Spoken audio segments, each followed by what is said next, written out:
All right, Cleveland Browns back. Got a motley crew today of players, but still got a game on. About to get this thing kicked off. Let's get it going, y'all. I think they both done a very good job of coaching their teams and trying to find ways to get wins. Cincinnati won the toss and has deferred, so James Prochet will be back deep to receive for the Browns. Browns preparing for the postseason. In Cincinnati, as odd as it seems for Zach Taylor and his crew, this is a bonus game, Browns fans. Season interviews with their players. Here we go. The Battle of Ohio is underway for the 101st time. And the kickoff is horrible kick. The carpet. Prochet has it at the 5. And it doesn't happen often, but he can return it and does so up to the 24-yard line. Chase Brown makes. All right, let's see what Jeff Driscoll got in him. Do we got that dog in him? Expected not to play. And when you see Amari Cooper listed under Joe Flacco, I think that's an important one because the number one receiver, your number one tight end, your running backs, but Amari Cooper needs to get healthy for this team to be at their best when they go into the postseason. Yeah, in fact, Kevin Stefanski did tell us that the week off will do his heel some good. Shea is in motion. They have the ball off. Good run. Running on first down. Pierre Strong's going to get a lot of the runs today. They'll get the ball from Jeff Driscoll, who is 30 years old in his 8th season in the National Football League. And we saw him in Houston and what he could do with his legs. They used him in a different. Ackline says, Q, I needed to tell you that I grew up 3 minutes from that Walgreens that you mentioned in the G. Bush video. Blew my mind that we grew up like 5 minutes from each other. It's possible, yeah, it's definitely because there was a bunch of apartment buildings on that street where that Walgreens was. So it's nuts, man. Second down at 6. Harrison Bryant, the tight end in motion. They also moved Bell in motion. And I lived in one of those apartment buildings when I was super young. Well, not super young, but younger. Fredheim says, regular season finale, happy to share it with you and everybody else watching here. Still want a 12-win season, son. Absolutely. Absolutely. Changes this year. Well, they did it. Never want to just lose to the Bengals. You got 3 starters on the interior, resting your guys. They can't do it with the tackles because they lost 3 tackles already this year. You know, that's the hard thing. I mean, there's really no backups for that offensive line today. They don't want their starters, Teller and Bitonio and Posick, to have to come into the game. So injuries. My dad and I used to get slushies at the gas station down the street before they got robbed. Also, a lady accused me of stealing the phone in that Walgreens. Hold on, deep ball. Oh, yeah, it got picked. All right. That's hilarious. Yeah. It's unfortunate what happened at that gas station. Because they used to have really good fried chicken at that gas station, too. That's hilarious, man. Get off the line of scrimmage. You can see them one-on-one, even. And that allows. Wonder if we ever ran into each other, didn't know it. Make a play on the ball and does a nice job working his feet, but it looks like his right foot might have been right along that line. Every turnover is reviewed. Driscoll gets pushed down a little bit. You know, he's kind of happy to feel the ground. That's hilarious, though. You never know who you live next to. You never know. For battle, who took over for Nick Scott after week 5 for the Bengals. That's an area where they struggle with Dax Hill and Battle stepping in for Bell and Bates. They struggle in that position, but James, that was as good as a receiver going, making the catch, getting the toes in. To Mixon, and Mixon explodes inside Browns territory. It's down inside the 40 before D'Anthony Bell takes him down. It's a gain of 16 yards. You know, I know we've gone to a 17-game season, but Joe Mixon entered this game 77 yards away from 1,000. Love to get that. Browning, see what he's working with. Now, during this game, we're going to keep an eye on what's going on with the Jaguars. Just call something off your wrist that's very basic. Right. Last week, 19 of 33 against the Chiefs. They had the lead for most of that game. Played really well in the first half. They struggled in the second half. First down from inside the 40-yard line. Little jet sweep here. They're going to get a little bit off that. 33. D'Anthony Bell makes the tackle after a gain of 7. This Bengals offense, in some ways, has underachieved this year.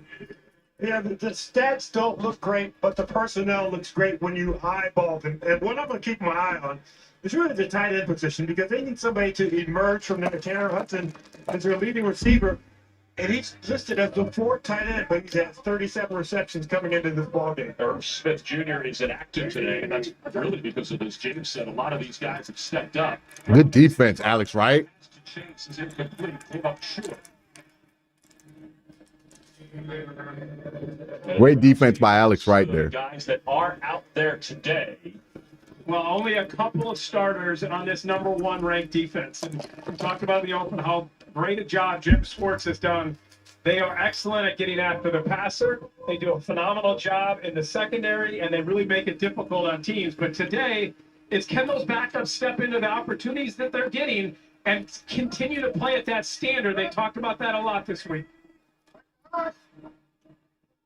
They're down at 3. They're the best defense in the National Football League on 3rd down. Browning to throw, middle of the field. Picked off. Oh, he got it. Anthony Bell intercepted it. Wow. Anthony Bell turned it around and came up with it. Anthony Bell, one of those starters that's still playing in this game and takes advantage of his opportunity. A little bit of a high throw from Jake Browning. The ball gets tipped. Good stuff. Good stuff, DeAnthony. Way to come up over top. Look, this is just a ball begging to be intercepted. He tries to force it into Tyler Boyd. And DeAnthony Bell bobbles this thing until he catches it. Great play by him. He was a playmaker. Well, he certainly had a good series, a couple of tackles, an interception, and the Browns will get it back. I have type 2 diabetes, but I manage it well. It's a little pill with a big story to tell. I take once daily, Jardians. Stay strong. It's easy to see. Chris Gustafaro says, hey, Q, thank you for another awesome regular season. Watching your development from 2020 to now has been awesome. Can't wait for the playoffs to start. Go Browns. Absolutely. Thank you for that, Chris.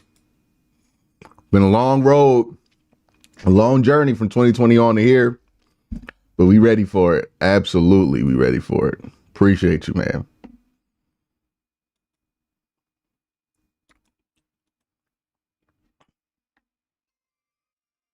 My guy Jack with the $5 super chat. Appreciate you, Jack.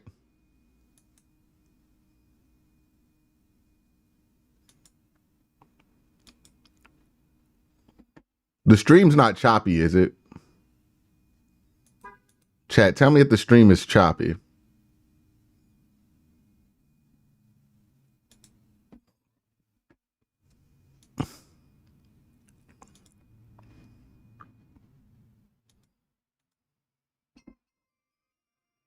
Jonathan Taylor is scary glad Indy got eliminated. Oh, Jonathan Taylor must have been killing him.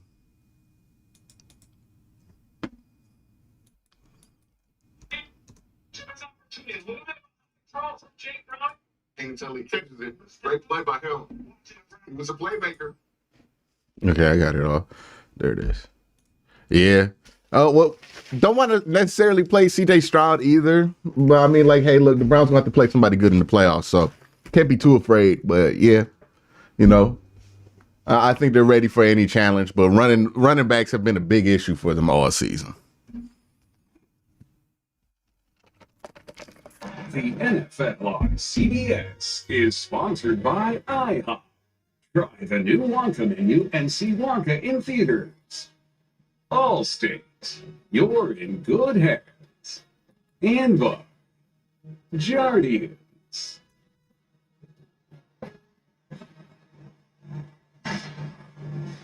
The Roebling Bridge, one of the ways to get from Ohio to Kentucky. Roebling out of Trenton, New Jersey. They say Trenton makes the world takes. Took some bridges. First down. Driscoll's second opportunity. Driscoll looking for Bell, and Bell has it, but it's a short game. Pratt wraps him up and takes him down. Driscoll talked about David Bell and what an impact he had in practice this week. Jake Browning, a little frustrated, I think, after that interception because he had a chance to get some points. Well, I think both defensive coordinators are going to look at this game and say, okay, backup quarterbacks, yes, Jake Browning has been playing for most of the season, but we're going to pressure you. We're going to see what happens when it's not practice, when it's not three-quarter speed, when it's not a walkthrough. How fast do these young quarterbacks, young and experienced, really react under pressure? Second down at 9. Driscoll looking that way the entire time. Passes to Jeez. Jeez. Let's go to New York for an update on a busy Sunday. Jacksonville AFC South title is theirs with a win. That's right. All right, so that's good. Jacksonville on the board. 4-yard field goal attempt. It's up and it's good. The Jags lead 3-0. Back to Tom McCarthy. Boy, that was a big deal that Trevor Lawrence was cleared to play today for them. Huge. Not that C.J. Beathard didn't play badly last week. But when you're sitting in that locker room as a player, on your stool, you look over. Q, I'm the guy who asked the Dwan Jones question in Q&A. Super fun. Getting roasted by my favorite YouTuber. Much love, man. Been here since 2019. Appreciate you, Joey. Didn't mean to go so hard on you on the Dwan Jones question. It's one for Trey Hendrickson. We're going to keep counting all day long. My apologies for that. He's going to pick his ears back, James, and just get after it. Watch him just come with speed around the corner. And he gets the edge and then comes back for the sack. And he has just been special this year. That's his 18th sack of the year. If they give him the full sack, he knows he's got to get 2.5 today to pass T.J. Watt. And you can be sure that that's important, not only to him, but to this entire team. Yeah, his brother, Jeff Driscoll's brother, was Hendrickson's roommate in college. Borges, he's been battling some injuries. He's off to punt. Charlie Jones back in to receive. It's way forward, gets up to the 40-yard line. 16-yard return. Tony Fields with the tackle. Little history maybe on the horizon for Hendrickson.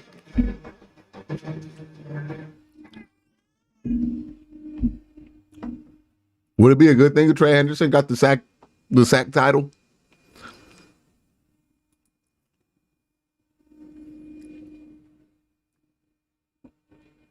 Yeah, I don't know why Driscoll's out there instead of PJ, but they made a decision.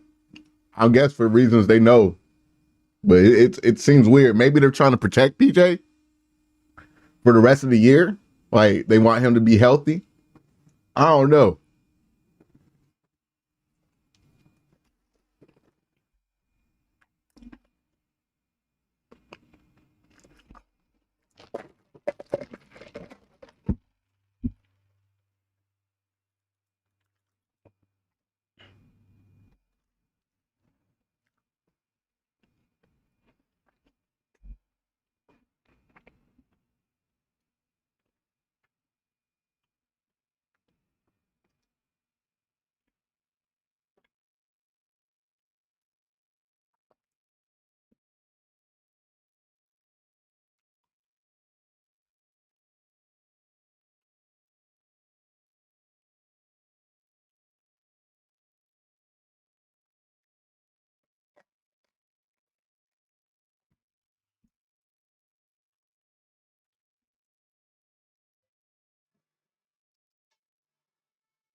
There's snow-capped mountains. More puddles of water.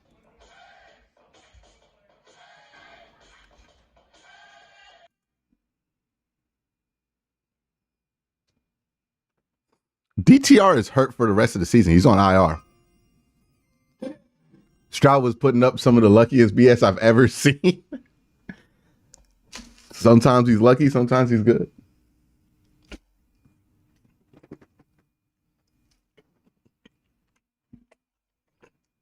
Wow. Just keep your eye peeled for special QR codes before your favorite shows and movies.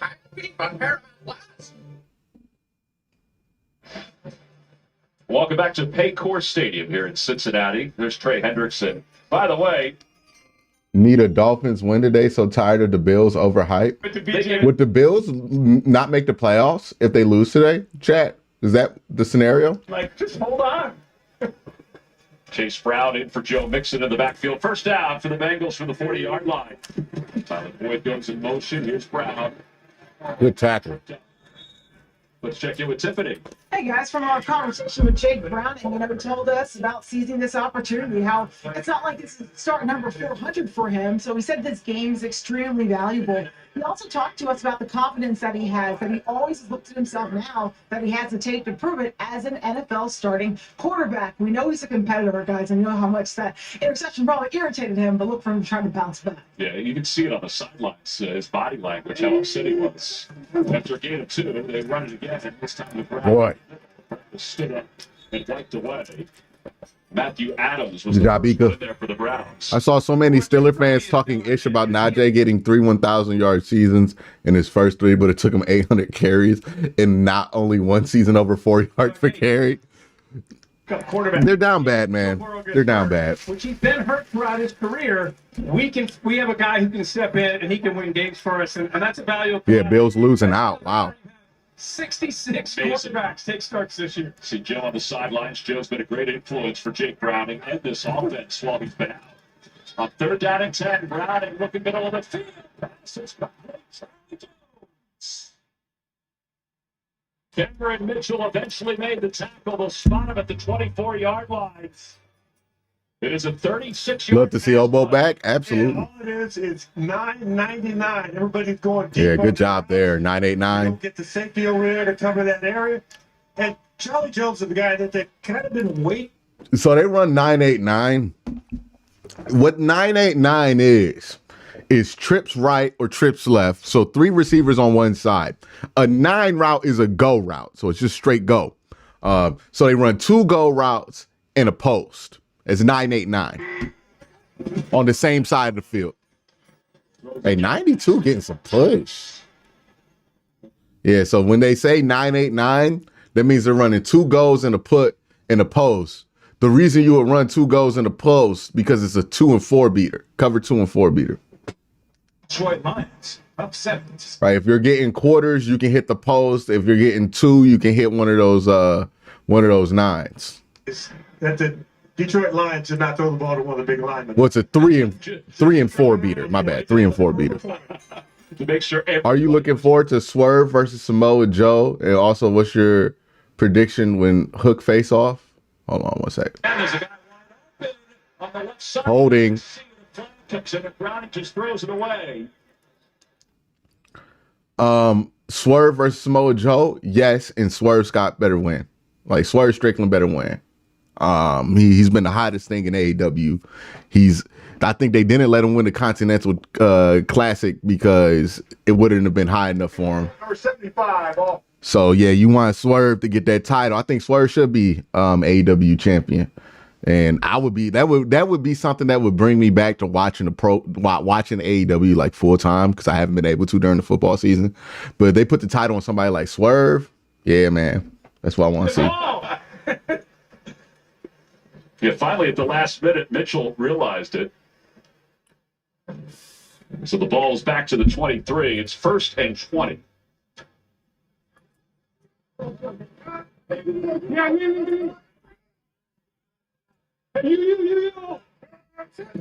Play clock at 3. Oh, just missed him. Just missed him. Got a lot of those yards back and then some. I know Joe Mixon only Holding them to a field goal here would be pretty yards huge. per rush this year. A little bit of a down year for him. What happened? When I watch him play. Oh, Elliott the just power, guessed wrong. vision, it's all Wanted to there. get the sack. And for a mature running back in the National Football League, a guy who's been around 7 years, it seems like we've been watching him forever, but I think you could watch him for a couple more years. I know he reduced his contract so that he could stay here. Made a real smart move. 77 yards from 1,000 once this game began. He's got 29 already. He'll start again. His 3rd down. He'll stick one. It's a first down. He's to the pylon. He's out of bounds at the half-yard line. Tony Fields made the tackle eventually. Vincent Gray missed. Where he's really excelled. He's got 8 touchdowns on. My guy Ray Rag says if the Bills lose and the Jags win, the Bills are out and the Steelers are in. If the Jags lose and the Bills lose, the Bills make it and the Jags don't. When they're throwing the ball. When they lost Joe Burrow, they started to throw a lot of screens, trying to get Joe Mixon the ball and just utilize his Jacksonville's down 7-3. pass and the run game. Cody Ford is introduced. And if Jacksonville loses, we play the Texans. This offensive line. On 1st and goal, Mixon gets the toss. Mixon. Yeah, wide open, man. To the end zone. Touchdown. All right. Career See what we can do on offense now. for Joe Mixon.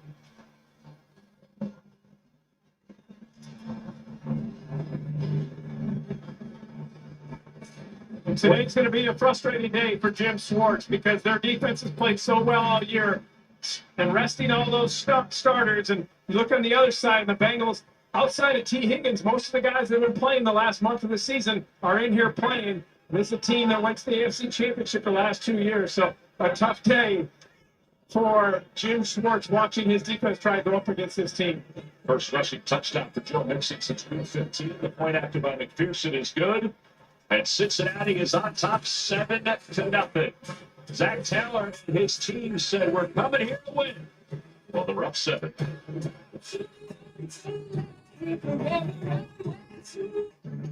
This winter, Jeep 4xE lets you choose your. See, I want to get a multi-view of Browns, the Jaguars game, and Red Zone. More capability. See if they got it for us. Or choose gas mode and tackle the elements with extended range. And 4xE comes in your choice of our most capable Jeep. Man, who formulates these multi-views? Or our most awarded SUV ever. Make it the year of your adventure in Jeep 4xE. That first ever sounded quite right, because no part of football is meaningless. So cherish every 2 minutes of the NFL, and just the ones you're warned about. Cherish the spreads to cover over to hit, the chances to live bet from the first down to the final whistle. So don't just watch football this season, cherish it. Bet $5 and get $150 in bonus bets guaranteed. FanDuel, America's #1 sportsbook. Men tell us when they use Just for Men. See what chat's on. Choppers, here's some straight talk for you. Use your loved ones to save money on wireless. So, you ready to commit to 2 lines to save cash? Have you ever saved your parents anything? Now, congratulations on your future savings. What's important in life? Family and saving money, right? And not necessarily in that order. More lines mean more savings with Straight Talk. Just $25 a line for unlimited data, all on nationwide 5G. Straight Talk Wireless, available at Walmart. You said you didn't want to watch the game with them. No, I didn't, sweetie. Girl, I never said that. Should we check the replay? We do not eat them. This What Really Happened replay is brought to you by Progressive. One thing no one would challenge, saving money when you bundle home and auto with Progressive. I said that. The NFL on CBS is sponsored by Progressive. Let's get back off, man. Let's get some points going. And by Verizon, the official 5G network of the NFL. Last month, the Bengals visited the Boys and Girls Club of Greater Cincinnati to host a Play 60 event. Players led skills and drills. You saw Kate Browning there, interacting with the kids. They tossed footballs, tested their vertical jump, and ran the 40-yard dash, all things that would make us hurt at this point in our lives. Joe Mixon's touchdown has given the Bengals a 7-0 lead. You know, you may underestimate how important it is having a professional football player come to your school. I was in high school, career day. Willie Davis of the Green Bay Packers came to my high school to speak to us about being in the broadcast. Old radio stations in Los Angeles. I was down the hallway at an accounting meeting because the things were listed in alphabetical order. Accounting was. Thank you. I didn't want to read the rest of the list. Shays back deep to receive. This will be over his head out of the back of the end zone. Let's go to our end zone. James Brown in New York with update. A Tennessee win helps the Texans win the South. That's right. Keep your eye on the man in motion. That's a bubble screen to Ty Spears. He's going to hit the sideline, and he is gone for the touchdown. The Titans, they strike back. They are up 7-3. Nice way to select accounting as a major. Back to Tom McCarthy. Thank you, JB. That's a big one, obviously. The Browns are waiting to see if they're going to face the Jags or the Texans next week. Yeah, and the Steelers are watching that game They are too, intently yep. to see if they can get into the playoffs if Jacksonville loses. Michael Dunn is checked in as an eligible receiver for the Browns, left side of the offensive line. Here, Strong will take it, try to run with it. Nothing's there.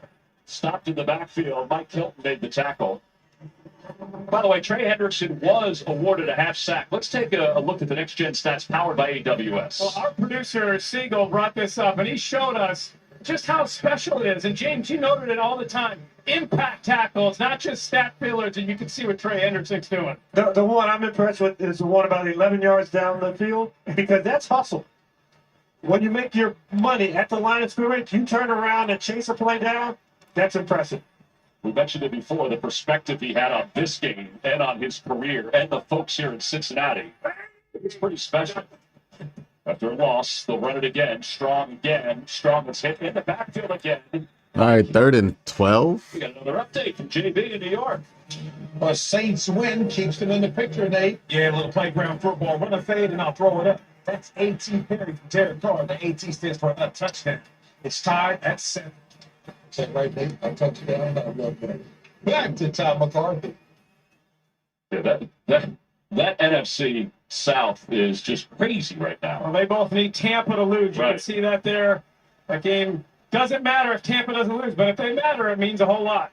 If Tampa loses. And it also matters if Baker Mayfield isn't 100% in that game for the Buccaneers. They're playing way off. They're down Driscoll.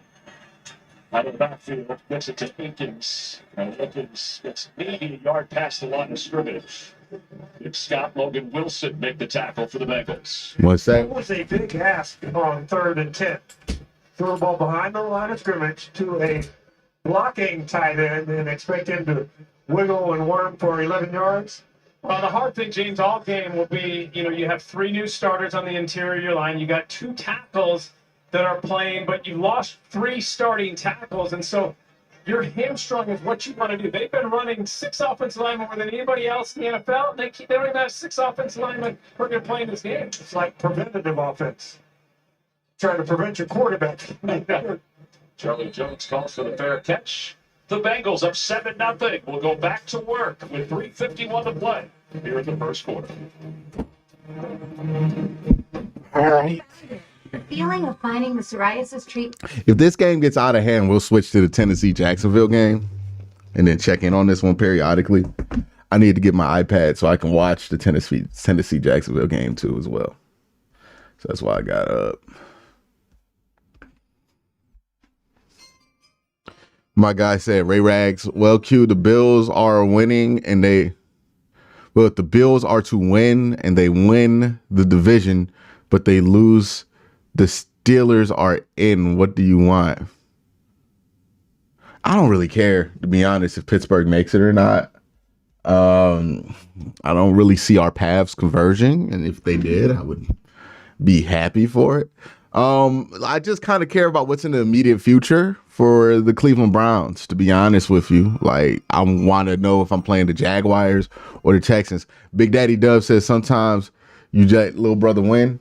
Hey, man, it's still a 4-quarter game. I ain't about to give up on nothing.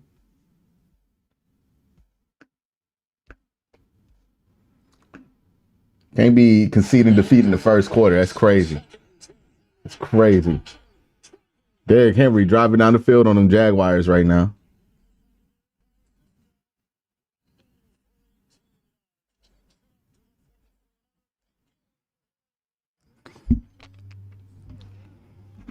NFL season finale continues later today on CBS and Fox and concludes tonight on NBC. Stream games live on your mobile device with NFL Plus.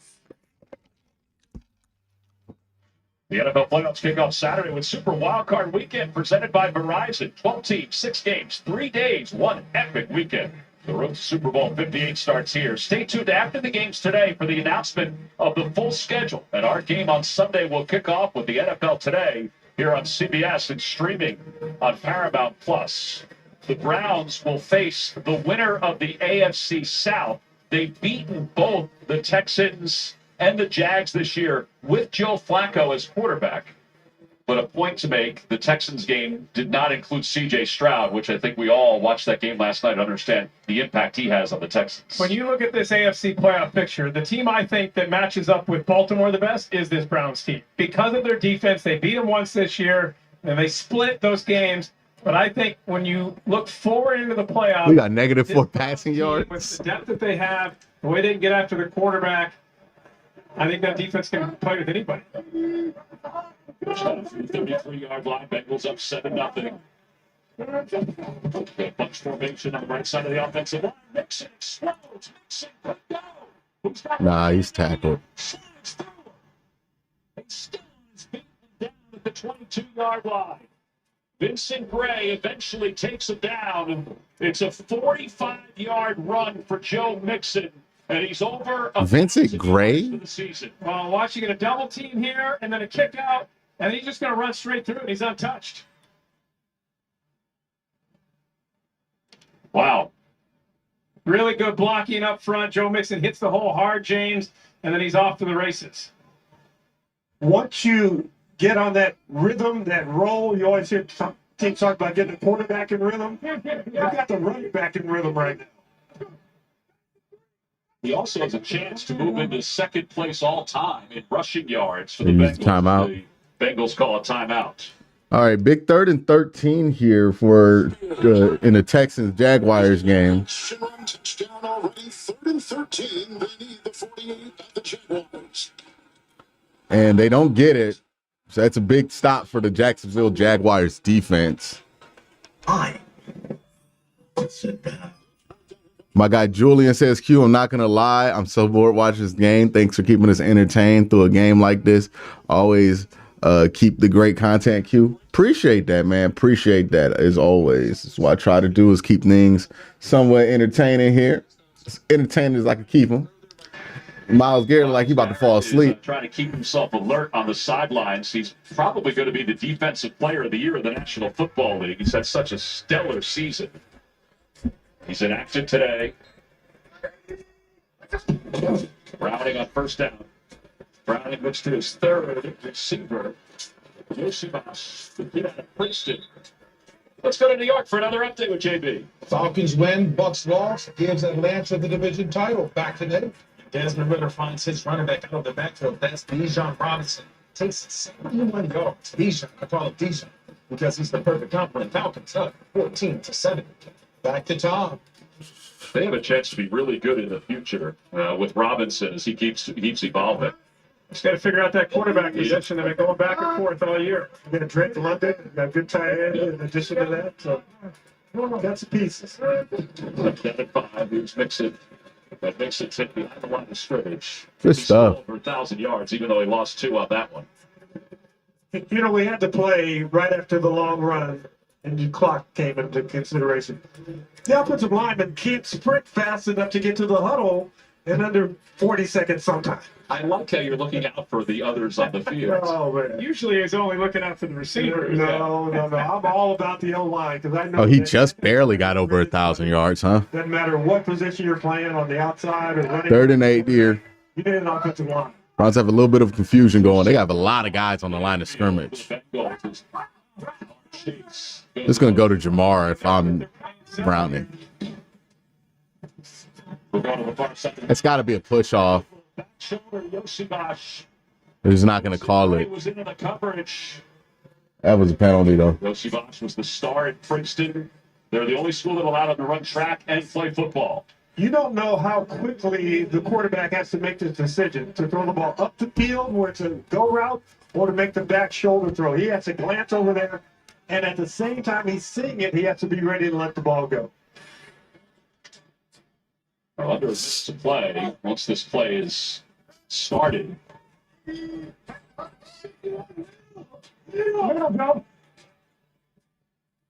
the same part of the field where Denzel had that pick 6, right? The Beatles, Browning looking to throw. Mixon's got it. Mixon breaks it. Nah. Also streaming on Paramount Plus. The Jaguar offense is now out there. Not the best start. To make that tackle. Lawrence told us they really haven't discussed playoffs much as a team because there's no reason. So is it, I'm starting to lose faith that Mr. Jeff Driscoll is going to be our franchise QB. Fun to see deaf players get the chips are on the table. You know, Shut up. Ain't no way you serious, dog. You're trying to tackle me. Not gonna happen. His 3rd receiving touchdown of the year. He won a national championship at Clemson. Touchdown to the middle. Lawrence first team. 14 out there. Bengals on top. Moving back in 30 seconds. Ray Rag says the Jags look so unserious right now. Do they know if they're playing? They're not playing that bad right now. They just aren't winning. Or lunch, dinner, dinner, or late night snack. We can have it your way. I don't know if I changed my name, man. Come on. All right. While we wait for this game to get back to commercial, let's go through the playoff machine and see some of the scenarios that could break out. So we all kind of assumed the Buccaneers are probably going to beat the Panthers, right? Well, we knew that it mattered to the Bengals this week just by talking with them. Joe Mixon's We also assumed that the Lions were up 14 now, probably going to win that game. This game's a toss-up. It doesn't really matter. Let's give it to the Jets or the Patriots. It doesn't change anything. Falcons, Saints. For everybody else, the coaches, they don't have to do This one I'm going to leave alone for a little bit. This one I'm going to leave alone for a little bit. This one, we can assume reasonably that the Seahawks are going to win that game, but that does change something, right? If the Cardinals win that game, does change something because both these teams are expected to win, and if they both win, then Green Bay gets in there, so it doesn't really change anything. This one doesn't really matter. Tonight, the home of the Golden Globes is now. This one doesn't really matter. This one kind of matters. Yeah, so this one matters a little bit. We'll put it at tie. We're going to assume that they're, well, that's put that at tie. And then probably a win here. All right, so someone said, Curious Q, what are your thoughts on Mike Tomlin never having a losing season? While it's amazing on the surface, his playoff record over the last decade has not been good. He's kind of like the Mike D'Antonio of NFL coaches. Like, very rarely are his teams elite, but they're always decent. And there's something to say about that. Jeez, Jeff, you suck. Oh, my God. Let's get rid of the fucking ball. But there's something to be said about that. It's also, there's something to be said about the really poor playoff record he's had. He has the lowest playoff win percentage of any Steelers head coach in recent memory. He also just has underwhelmed. Like those Triple B Steeler era, Big Ben era Steelers, just underwhelmed. You can have two conversations about Mike Tomlin. Yes, is it impressive that he always gets over 500? Yeah. But at some point, you got to ask yourself, like, is there a reason why you can't get over the hump? And is he part of that? And I think there's things to suggest that he might be a little bit a part of that. And it might be his unwillingness to hire good staff on the offensive side of the ball. Just talked about the Bengals, the enthusiasm of the crowd here today. And it's about creating that winning culture. And here's a team that had played in the Just put PJ in, Jay. season. It had gone and played in the Super Bowl. So the Bengal fans, they're used to winning. They almost come to the stadium expecting a win. Recently, not in the past, but sometimes history only goes back as far as the fans want it to go back. Yeah, I said and there are gaps. So it jumps all the way back to Boomer Esiason before that. Well, the final play of the first quarter, second down at 17 off the timeout. Bell in motion. Hey, lucky. Hey, lucky. Down to 3, they hand it out to Strong. Strong trying to get to the edge and struck down from behind. Stopped at the 25. We've reached the end. All right, let's go back to this playoff scenario thing. So right now, with some of these games, we'll put all of the games in the balance. Let's assume the Bengals win this one. Or if the Browns win, it doesn't change anything. So this one right here, Falcons and Saints, I don't think that matters. Saints win, they're not in. Falcons win, they're not in. And that's because all the Buccaneers have to do is beat the Panthers. And even if Baker Mayfield doesn't play, they'll probably beat the Panthers. So again, we know what happens if Jacksonville wins this game. Cleveland plays them. If Tennessee wins this game, then Pittsburgh gets in. And then if Buffalo wins this game, but Tennessee also wins, then Buffalo gets the 2 seed, Miami gets the 6 seed, Pittsburgh gets the 7 seed. The Jaguars are the man out. If Buffalo and the Jaguars win, then you have Pittsburgh as the odd man out. And if Miami and Jacksonville win, then Buffalo is the odd man out. So these two games right here honestly dictate most of the AFC playoff picture. So if Tennessee wins, it changes stuff. If Jacksonville wins, like the combinations you get from these two games, that's really what is left that changes anything in this AFC picture. In the NFC picture, it's a little bit more complicated, right? If the Eagles win and the Cowboys lose, so let's go Cowboys, they lose to the Commanders, then all of a sudden the Eagles are the 2 seeds, so that can flip. And then a little bit here where San Fran wins, they are the 1 seed, where if they lose, they're still the 1 seed, but then Green Bay gets the 7 seed, and then Los Angeles gets the 6 seed. So some stuff changing there. Most of the playoff picture is locked in, but the most interesting thing is the two games for the AFC, right? That Jaguars-Titans game, which right now the Jaguars are driving down the field down 3-7, and both the Buffalo-Miami game that we've all been talking about.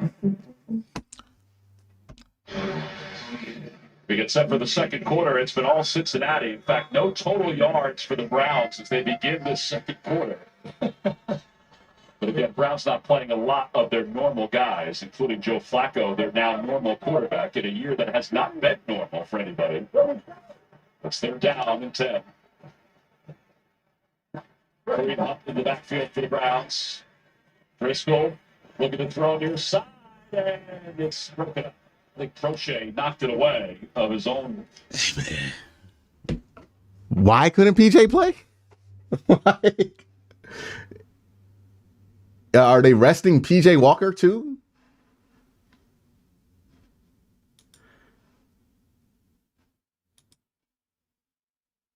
PJ was not this bad. PJ was much better than this. Like I don't care what nobody says. PJ was significantly better than this.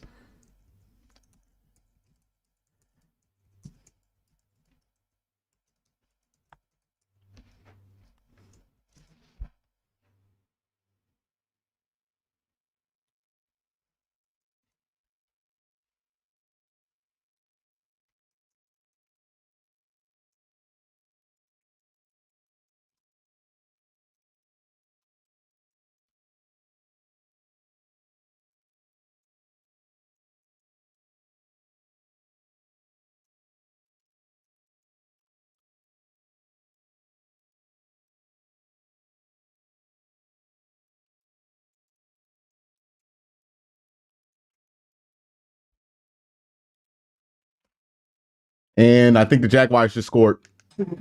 Jaguars just scored. 10-7. 10-7 Jaguars. The 2022, they've gotten the best out of him because I think they have looked at what he does well, exceptionally well at times, and those that are the things that they've been able to replicate on the field. And Joe Flacco, when I talked to him yesterday, he didn't come in our meeting, but I saw him outside, and I said, "Hey, youngster," I can call a guy youngster. He's so appreciative of this second chance, this second go-round, because he talked about his sons being able to watch him and understanding what Daddy does, not just hearing about it, what Daddy used to do. Showing blitz. Play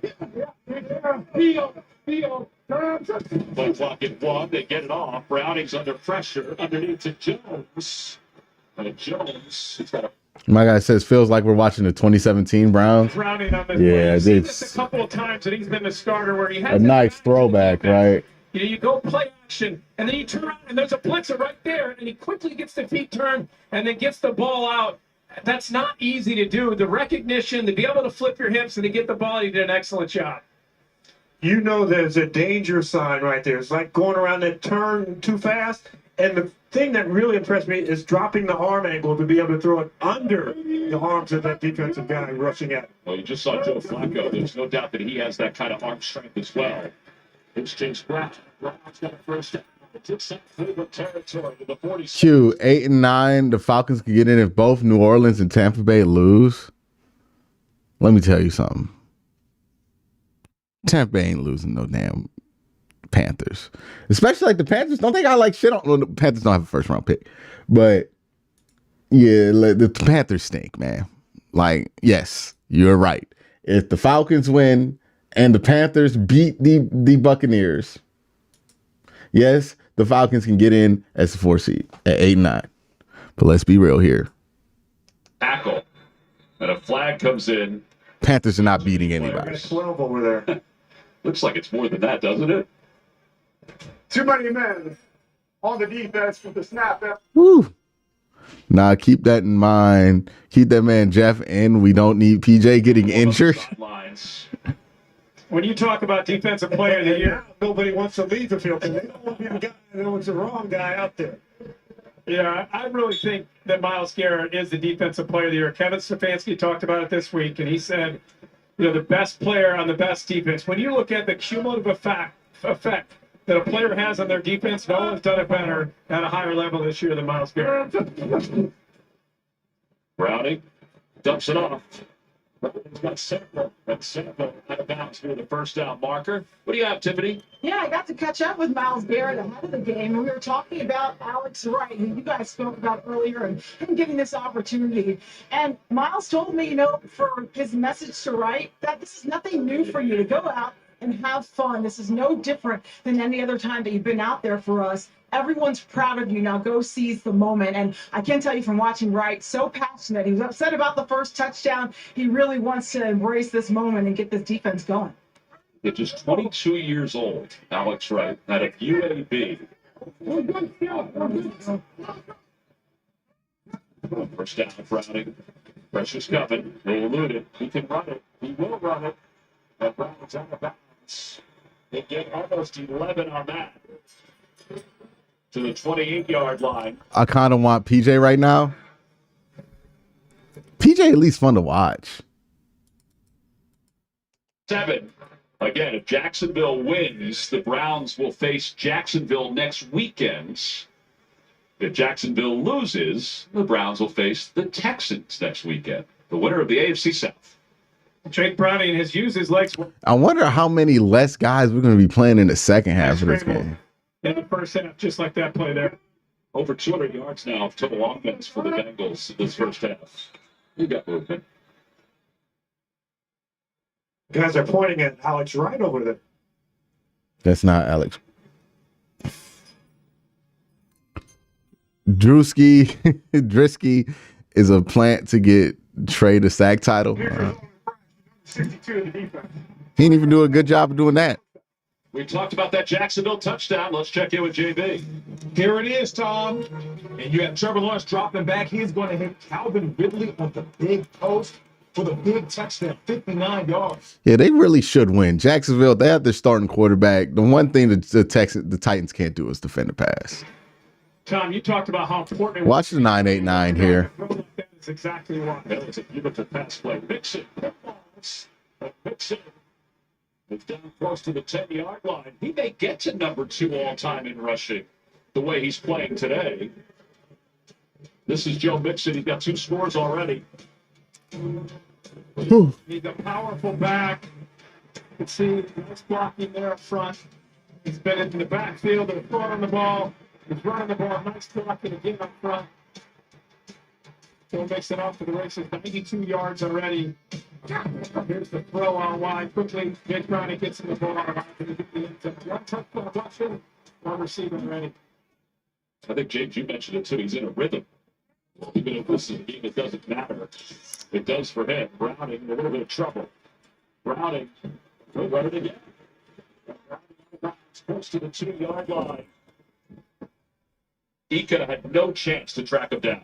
Well, I like what James asked Jake Browning. He asked him, talk to him about being aggressive or not. And Jake Browning just said, no, like, all I do is run the play that they give me and then go where the Man, Siaki ain't got no speed. Takes it, runs, and gets a nice play. And when he got to about the 5-yard line, he said, I got a friend named Joe Mixon. I like giving the ball to. He takes the hits. I don't have to take the hits. Second down from the 3. Coming motion off the play fake to Mixon.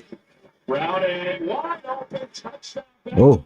Wait, did he hang on? Yeah, he had it on his feet.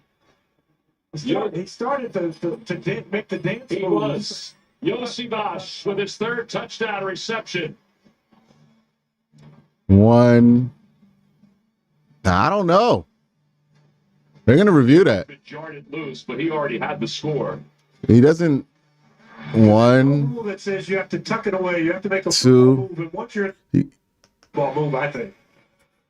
Need to catch players onto something. Need to coach these players into something successful. Maybe third down conversions, a field goal. Yeah, I mean it don't matter. This is like the third team of the Cleveland Browns playing right now. Like this isn't even the second team, to be honest with you. Like this is. If we saw most of these guys, we haven't seen since week 4 of the preseason. Driscoll giving me some real Colt McCoy, Kenny Pickett vibes. Colt McCoy and Kenny Pickett ain't that bad. Like that's disrespectful to Colt McCoy and Kenny Pickett. Like they're not this bad. Like me, who gives Kenny Pickett all kind of slander. Nah, I'm not about to put it down to Jeff Driscoll. It's crazy.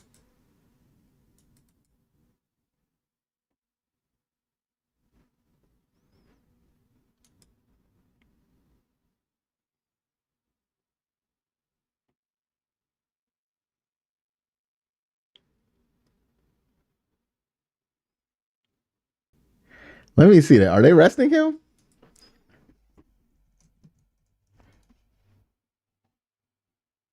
Well, let me tell you something. PJ Walker is the backup.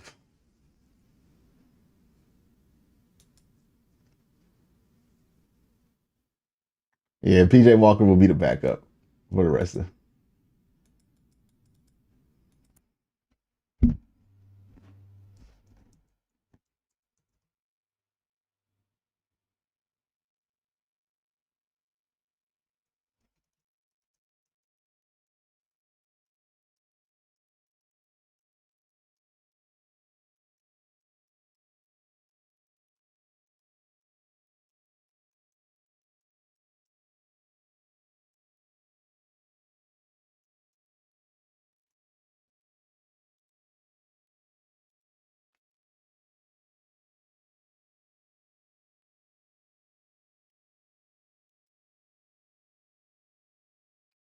Create a retirement income designed to balance growth. Oh yeah, there's a Cavs game going on too. I guess we can watch some of that too, right? You know, they playing Wemby.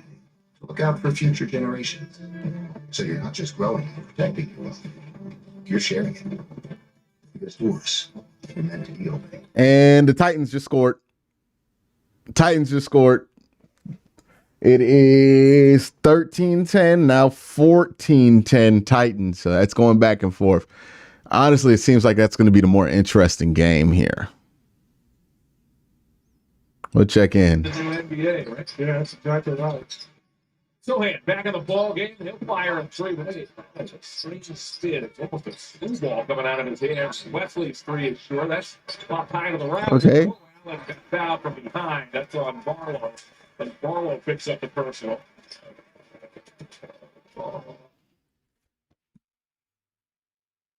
This ball game, would you expect the 11 guys that you have out there on defense to play to a certain standard, to play to the correct execution, to not make the mental mistakes that are being made? And for Jim, In 5 years, Bengals will use this game as a got you on Twitter argument because of revisionist history. Plays in big moments, and when you're starting over, Man, who and cares? the other team that has almost all of their starters, that's just a mismatch in the NFL. There's a big difference between starters and backups in the NFL. I don't want this to take away from what this Browns defense has done, because they came in #1 in the NFL in total yardage, first in third down percentage, third in takeaways, a dominant defense, and I think that's who they're going to be in the playoffs. It's just this is a hard game for them to swallow. Speaking of other games, Tennessee has retaken the lead over Jacksonville 14-10. If Tennessee wins, the Texans will win the NFC South, and they will host the Browns. If Jacksonville wins the NFC South. Jerome Ford in for the first time for the Browns. Driscoll near side. There it is.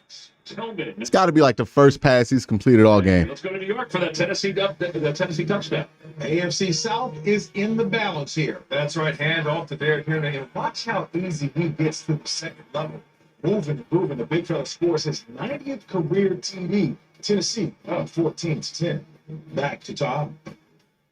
He was just pinballing around down there. Could be his last game as Could a be. Tennessee He Titan. recognized that this week, too. By the way, the Browns have just converted their first down of the first half. They put Jerome Ford in the game.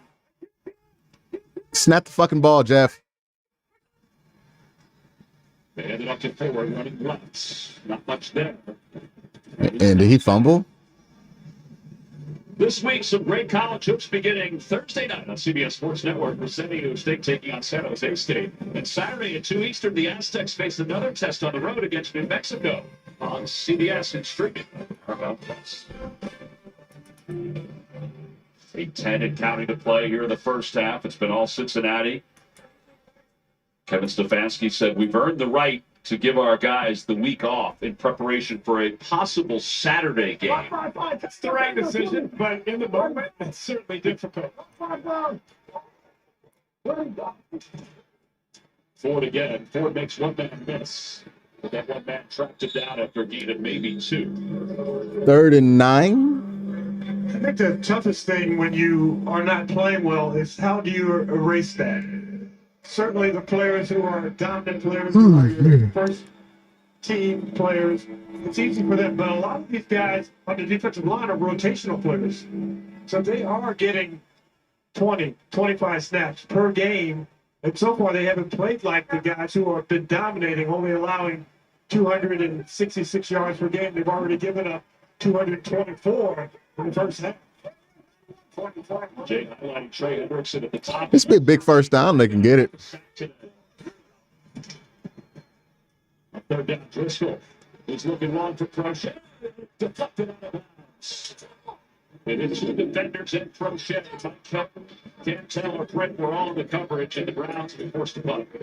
Now, the crazy thing, when you're the scout team quarterback, you throw to the guy who's circled on the card. They hold up a card in front of the offense. You throw the ball to that guy.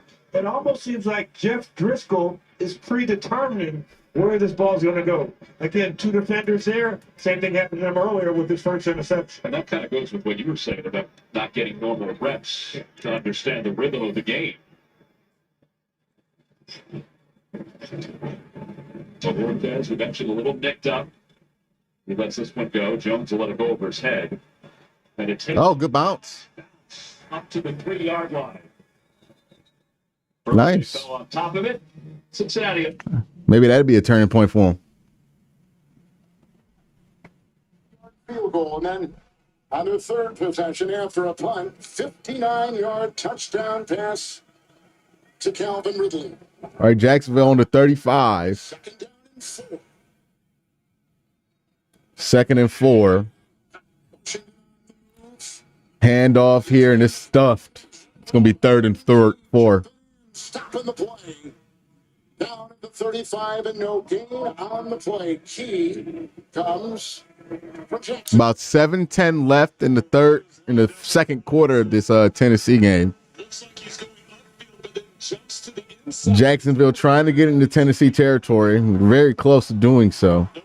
About 15 yards out. 3rd and 4 here. Jacksonville is in. They're in what? 11?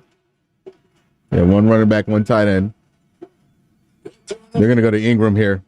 And they have a first down, but he drops it, and it's intercepted. Oh, wow.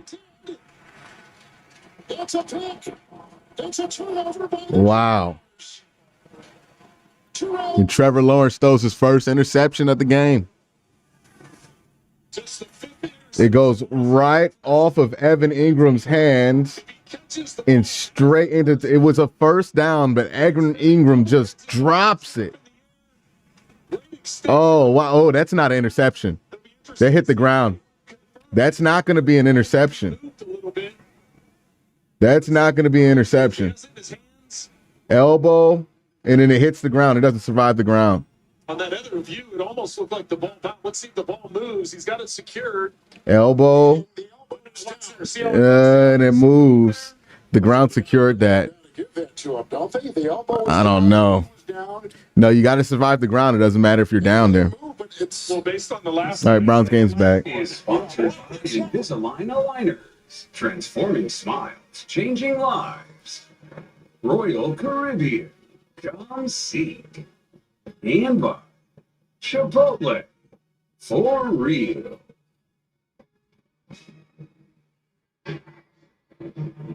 We love our friends over at the Cincinnati Zoo, including Fiona and her younger brother, Fritz. No, I think that was you and James when they brought out dessert. A turnover here would be great. Yeah, Jeff Ruby's has not only great food, but they for dinner, but they also have some amazing desserts. They got some all-star desserts. Oh, yeah, they do. And we are a bunch of all-stars when it comes to dessert. First down. Browning, Chase, Cannon. Let's check in with Tiffany. Jay, you had talked about kind of the mismatch between the Bengals offense and the Browns defense, with the Browns having a lot of younger guys getting opportunities, like Alex Wright, who I talked about earlier. He's still been frustrated with what's been going on here with this defense, and he's had Zadarius Smith in his ear and Dalvin Tomlinson. And guys, I'm just wondering for you, what Mojo is about to pull out the trademark Zadarius Smith and take a rest for the rest of the day. This is their opportunity. They're getting a chance. Let me tell you something. Bojo's getting work today, dog. These guys want to get in there and show that they deserve to get more playing time. It's frustrating when that other offense is really functioning well. Second down, they hand the ball off. And there is Alex Wright making that tackle. Let's go to JB for an update on the Tampa game. Carolina not making it easy on the Bucs. You're right about that. Chase McLaughlin, 36-yard field goal attempt. It's up, and it's good. We finally have some points in this game. Tampa Bay, 3-0. Bucs win, and they win the South. Back to you guys.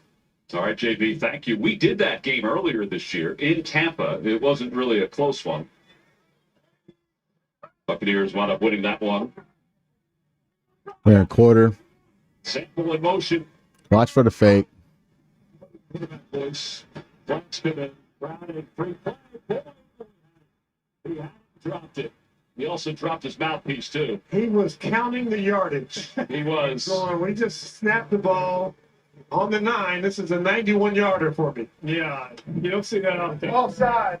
Number 95. This is an interception. Defense jumping into neutral zone. Setting up the Titans in great field position. So they gave him the interception in the Titans game.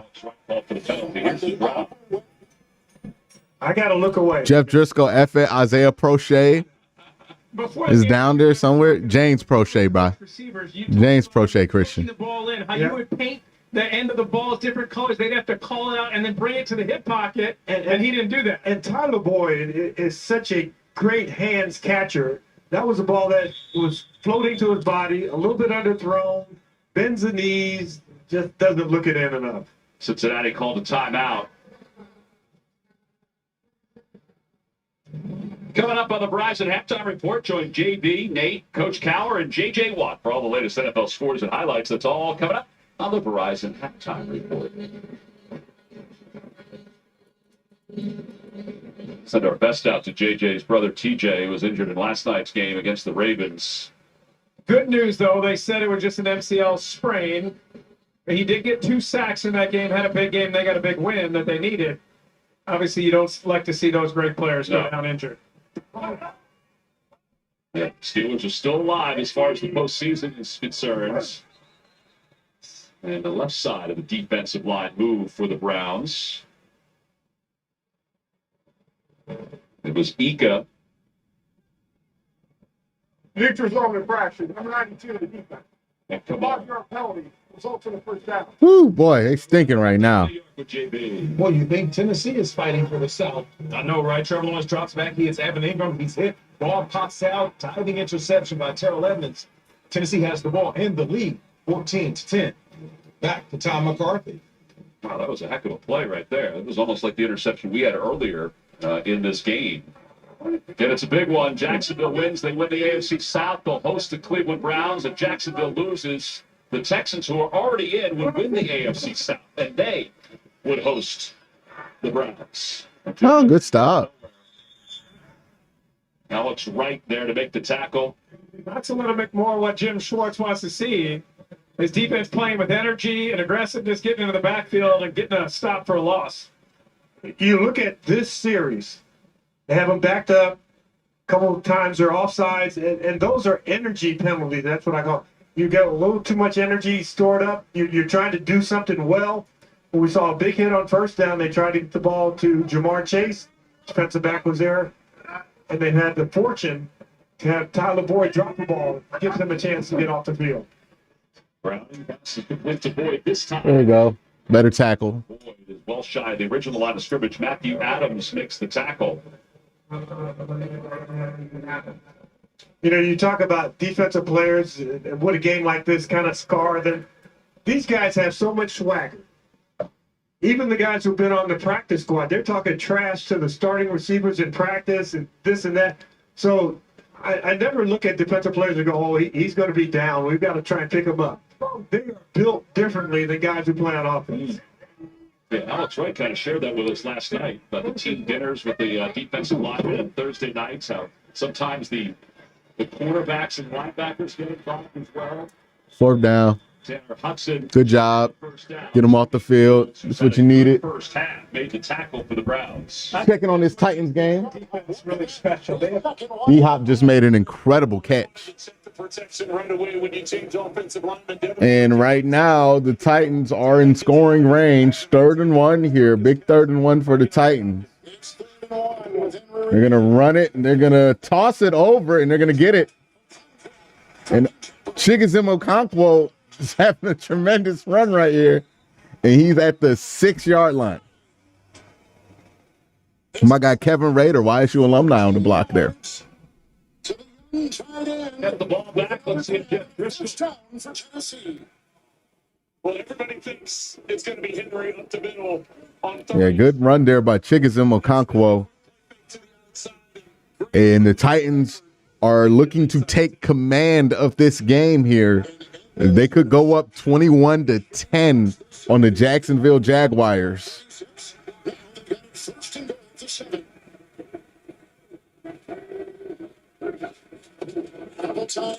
Run to Derrick Henry. He's going to have the corner, some space. He gets to the 2. And finally brought down by Lloyd. He's near the 2 on a gain of 4. 2nd goal, about 2 yards to go for the Titans. They wanted him to get the ball. He got the ball. And D-Hen is running like D-Hen. There was nowhere to go, and he just waited until that defense committed, and then he found a crease to be able to get it inside the 5. Andre Dillard has come back in as the left tackle. Henry will take an exit. Spears is the back. All right, they're at 2nd and goal.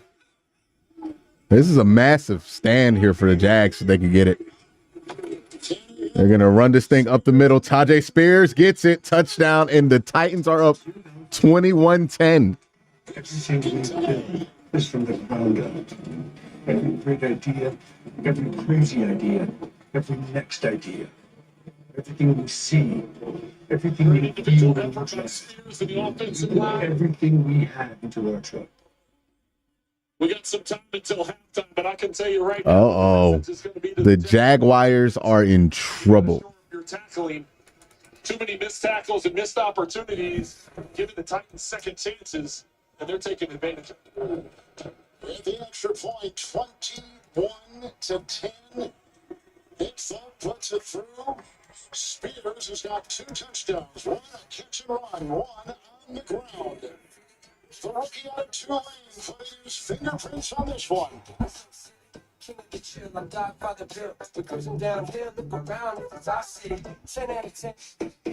Welcome to the Sonic Burgerverse. It's like a universe with 2 new cheeseburgers. Follow the road to Las Vegas and catch every round of the NFL playoffs on CBS for Super Bowl 58. Hey, real talk, if the Jaguars lose this game and fall out the playoffs, is that the biggest collapse in NFL history? Like, they went from the 1 seed 6 weeks ago But you're playing teams and you're to 9 and 8 potentially. trying to get to the postseason. Oh, Browns got good field position. Touchdown forward. Started up right a little bit. Positive yards. He gained 4. Zach Carter makes the tackle. That's the other team, too, about the Bengals. They'd like to get to 9-8, but they also have not won a game within the division this year. If they win this game, the Bengals, and they get to 9-8, the AFC North will have all 4 teams with winning records. First time since the 30s that's happened. I remember that. Second down, Driscoll. Oh, Lord, Jeff.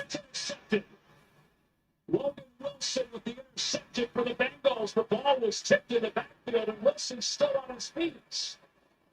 And he's finally taken out of bounds.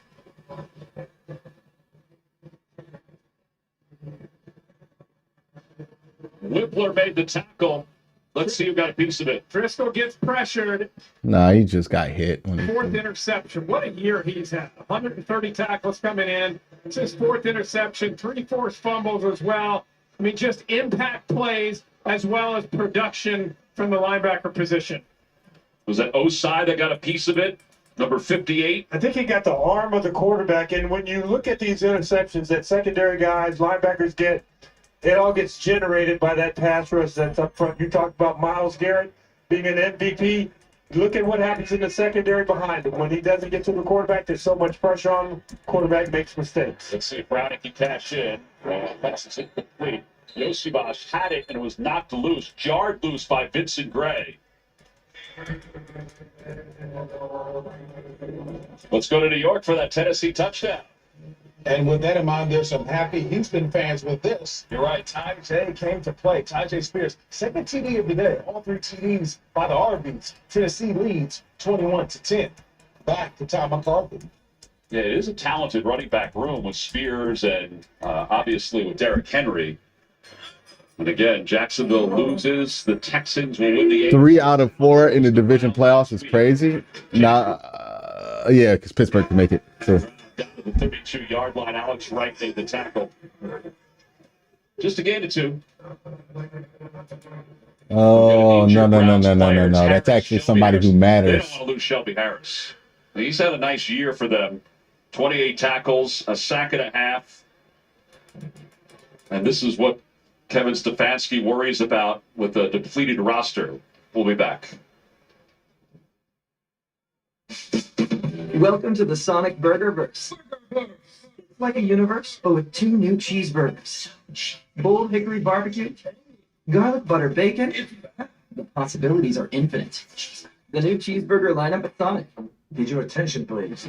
It's funny. I'm gonna burn this place to the ground. You are Jason Steve. Yeah, let me tell you, man, Jeff Driscoll is awful. Oh my God, he's awful. He's terrible, dog.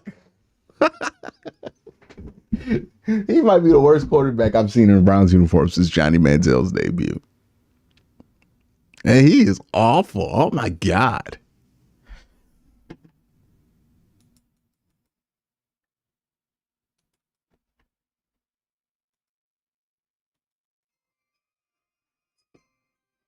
We are seeing the best QB to ever wear number 12.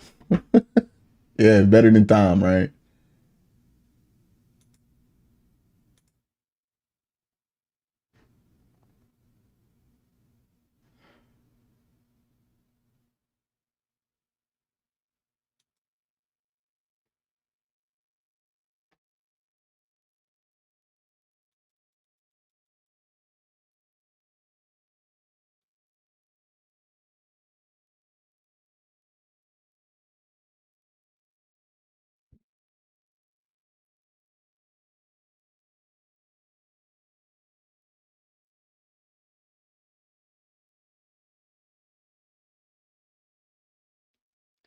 Dismal Driscoll.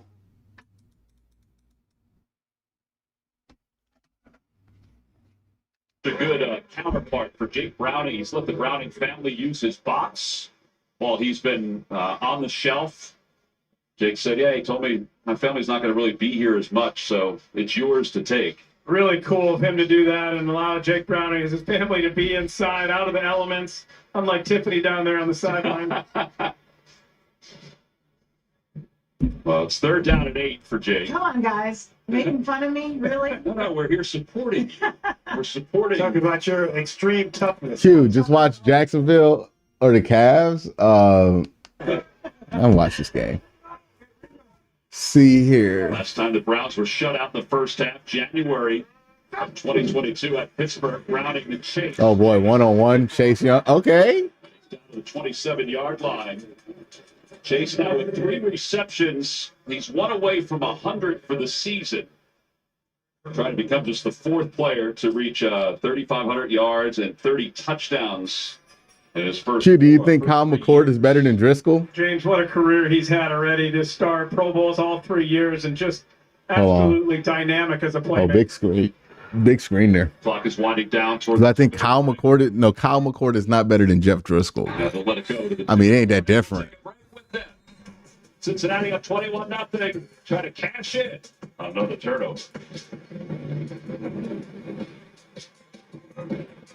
At Mint Mobile, we like to do the opposite of what Big Wireless does. They charge you a lot, we charge you a little. They put their names on arenas, we put ours on my lower back. So naturally, when they announced they'd be raising their prices due to inflation, we decided to deflate our prices due to not hating you. If this were one of their ads, they'd end it here with a happy customer. So we'll end up with an angry customer. Oh, look at the angry goat. Feeling from a backed up gut? Miralax works naturally with the water in your body to help you go. Free your gut and your mood will follow. 3 grams of fiber, try new Mira Fiber Gummies. It's about to be a party in here. Betting GM's got all the sports betting in one place. And it's live, baby. Ooh, we play some money lines in real time. We got second half fair and third set winners as they overs hitting and extra innings. Is what action that. Let me give these people a promo. There it is. With Car Gurus, you can start your financing from home. Woo. Yeah, man. I forgot how much Jeff Driscoll stank. Ain't nothing you can do to polish that turd. Oh my God.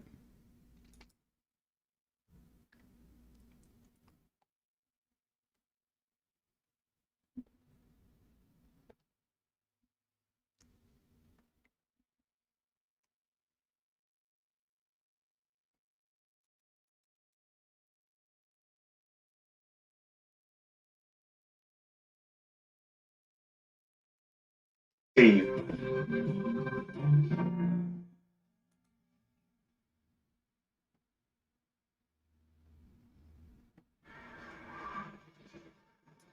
Want more stats? Just ask Siri. Who leads the league in tackles? We'll find that out at the end of today. There's a lot of individual stats that are up for grabs. The Bengals will try a field goal attempt from 45 yards from Evan McPherson, who is 18 for 18 inside 50 yards. Did you just do it, Tom? I just wanted to lay it out there. Jaguars really do need to score here going into this 2-minute drill. So we'll watch them see if McPherson makes his field goal. They're going to run the ball with ETN, and he's going to get a first down. They got about 153 left. Browns down 24-0. There by Travis Etienne, first down to the 45. Well, perfectly said, Kevin. It was a hard earn, and he's had a hard-earned yards. You see 9 carries for just 25 yards, having to push the pile to get the first down, but they did get the first down, saving all 3 timeouts still. Johnson in the backfield, 1st and 10 outside. They go. There you go. And brought down by Murphy Bunting. Also getting some help out there. This will be a big drive for Houston. I mean, not Houston, for Jacksonville to get some points here. Picking up a good throw that time. Remember, Tennessee has a terrible secondary. It's been their Achilles heel all year. Officials say his progress it's stopped. So 2nd and 2. Lawrence drops back. Oh my God, he throws an interception. Wow, he just threw it straight to Murphy Bunting. His second interception today. Trev is not cooking. Back series. My goodness. Well, this is the thing I talked about with the shoulder injury, the accuracy. That time there, it was way off. Just a curl route on the outside by Jones. The ball sails high on him. Definitely not on the same page, and you wonder how much that shoulder comes into play. But once again, and then not having a really go-to tight end. If you can get that in this offense for the Bengals, instead of being, 9-18, you do win those extra 4 games. You move forward, and you're in the playoffs. You just look at this division and see how difficult it was to reach the postseason. But you get the ball from us at He talked to us about just how they had all this experience and how not getting there this year left a bad taste in it, guys. But Boy, that's a massive interception by Jacksonville. everyone was locked in. I don't know if they come back from that, to be honest with you. Yeah, but you guys know how it is the last game of the season. I mean, sometimes, as we alluded to before, guys have bags packed, boxes packed, cars filled up. I have seen the U-Hauls packed coming to the last game before, Tom. But this team, you talk about tight ends. A guy like Brock Bowers from Georgia, if you can get him and what he would do for this offense, they got big decisions to make, obviously. Can we get through the postseason before you start drafting guys? Well, he has declared, just in case you're wondering. Second down and 9. Clock is winding toward a minute. Quick snap. Strong running legs. And that's his best run of the day. Up to the 33-yard line. I'll tell you what has been impressive by the Bengals defensively. I don't know if there's been a tackle that's really been missed out in the open field. And there's been a runner who's gotten some space. The first guy and second guy in, they've been able to take him down and stop that. So that's probably the key thing as I'm watching this game. Yes, they put a lot of pressure on Jeff Driscoll while he's been trying to throw the ball. But the runners who've been out in space, they haven't given them those yards after contact. By the way, Cincinnati has used its final timeout. It's given the Browns a chance to bring in Jerome Ford instead of Kareem Hunt on third down and a little more than. Oh, big sack here by Jacksonville. So who's your go-to lineman? Trevon Walker. This behind. It's a huge sack. You're going to spread it out into empty. Now bring the runner back. He wants to get rid of the ball quickly here. He doesn't want the ball at all like that. There comes the pressure. Little bull rush. Driscoll, he's in trouble. Driscoll trying to get to the first down. Hey, Jeff.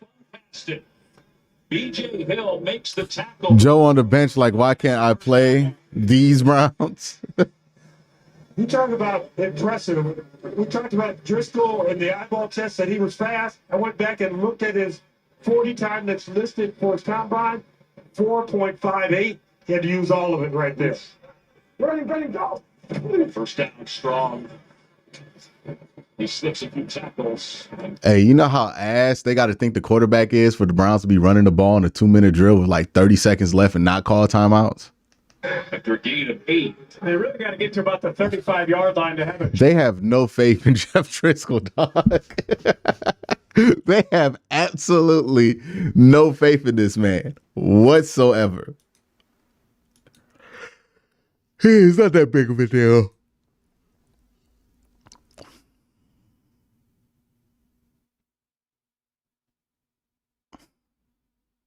Weekend because Dustin Hopkins, their normal kicker, has a hamstring issue. Yeah, I hurt his hamstring on a kickoff return that he was chasing down. They're hopeful that he's back healthy next week. Just want to give him another extra week to rest. Strong in motion. Fans don't get it. Driscoll's in there because PJ is our backup QB and they don't want to put him out there behind that O-line. Timeout. Close to the 41, the timeout called by Kevin Stefanski. Miles Murphy made the tackle for Cincinnati. It's a run of 15 yards. Crochet in the middle of your screen, 11 comes open late. Driscoll doesn't see him, and then tucks it and runs. Gets a nice game. And so that's it for timeouts for Cleveland.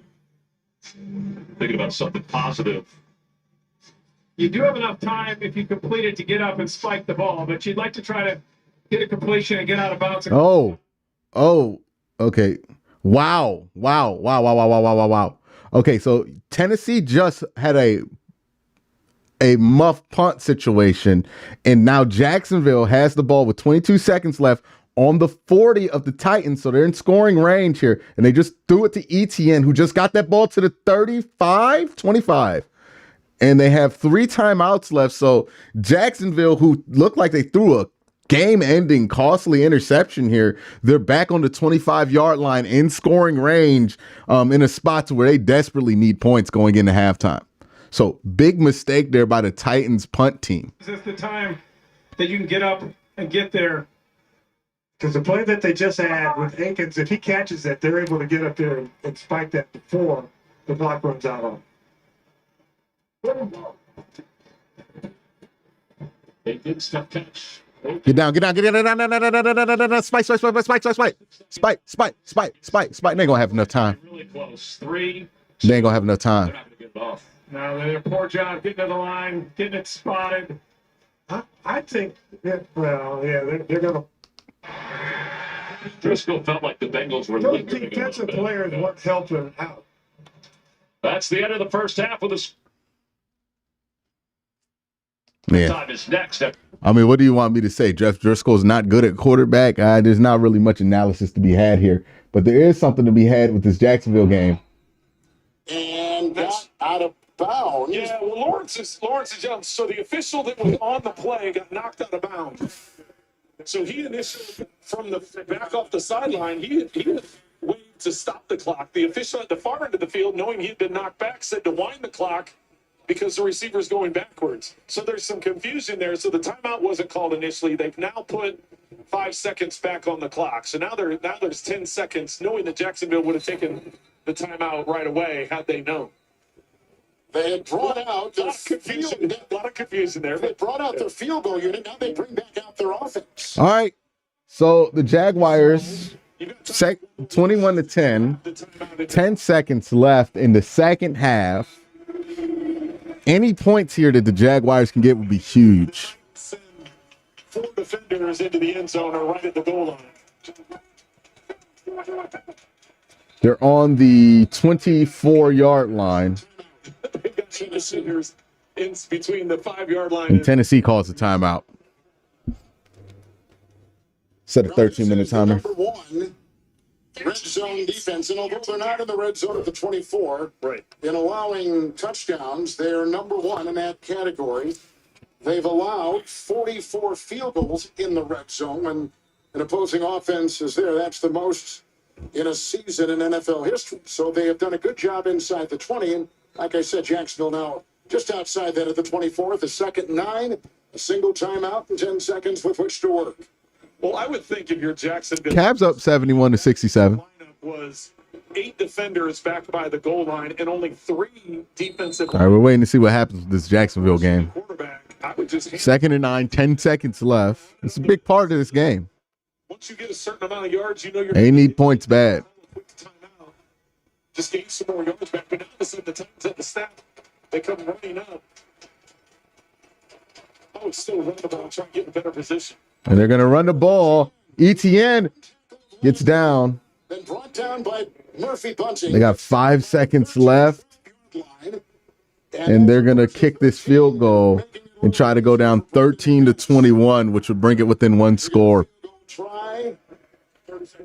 We'll see if the field goal try goes in from 20 with 25. Perhaps, if he makes it going into halftime. And any score for Jacksonville right now would be a positive. Well, it would be positive, and all of a sudden makes it a 1-score game. So think where we were after the Trevor Lawrence interception, and Tennessee was sitting here about a minute and a half ago with an opportunity. Huge stand by Jacksonville's defense here. Instead, because of the drop punt. Great field position for the Jaguars, and now an opportunity to get into a 1-score game going into half. McManus has made one from 44. This is a 30-yard field goal attempt. He's made 5 straight, and now he's made 6. And that 30-yarder makes. All right, 13-21. Jacksonville only down by 8. With the Tennessee Titans at 5-11, playing the Jacksonville Jaguars at 9-7. Jacksonville has got to win the division to make the playoffs. If they lose, they go home and their season is finished. Halftime is next after these first half highlights from Verizon and a word from your local CBS station. You okay? This old tired phone can't be traded in. That's a big Not a bad snap. It hit the buzzer piece of hands. And A better he puts plan. it on the dirt. That's a terrible special teams play. Ty Center, who did not want to hear his name on NFL Red Zone today unless he was cranking out a 75-yard punt, I suppose, drops the snap. And that turnover leads to the Jags field goal, which makes it an 8-point game. So we'll look big picture right now. 6 games going on in the early window. And again, the NFL kind of inverted the schedule, as they usually do in Week 18, putting more games in the late window than the early window. But the 6 games with 3 having, well, 4 technically, including the Detroit Lions, have some playoff implications. But the headliners right now, the Buccaneers, 2 field goals. They have the lead. They win that game. They win the NFC South. The Jaguars down by 8 after kicking the field goal at the buzzer to end the first half would not only lose their game and lose the chance for the division title, the Jags would be done for the season if they don't come back in the second half and win that game. And then you'd have 3 cities rejoicing over the Jags' loss, should that end up being the case. The Houston Texans, who got their win yesterday on Saturday Night Football to clinch a playoff spot, the Texans would jump up and become the AFC South Division champions if the Jags lose, and a Jags loss mathematically would clinch a playoff spot for both the Buffalo Bills, who play tonight on Sunday Night Football, and the Pittsburgh Steelers, who got their victory yesterday on Saturday Football over the Baltimore Ravens, who had already locked up the #1 seed and were resting most of their starters. But that Jags score is massive for those teams still trying to position themselves in the AFC. The Browns, as we told you, locked into the 5 seed, as are the Chiefs in the 3 seed, and the Dolphins and Bills playing tonight for the AFC East Championship and the 2 seed in the AFC playoff picture. In the meantime, we got the NFC playoff picture. We already knew that the Niners had locked up home field advantage through the NFC playoffs. That happened last week. The Dallas Cowboys and the Philadelphia Eagles both play separate games in the late window today. That will determine the NFC East Championship. The Detroit Lions need to win their game and have losses by the Cowboys and the Eagles to jump into the 2 seed in the NFC. And for what it's worth, Sam Laporta.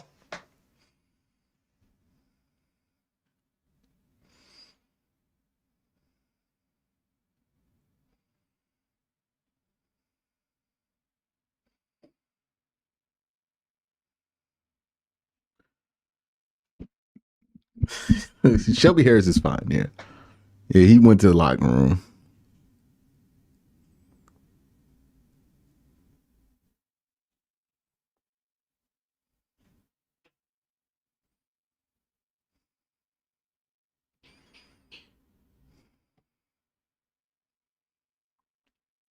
There's people out here mad because the Browns are going to go into the playoffs with a loss.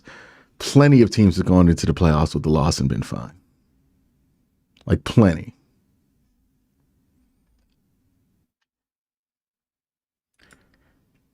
Yeah, it's just shit people say. Like, oh yeah, you don't want to do this and that. It's like, if we lose in the first round, it ain't gonna be because we rested our starters.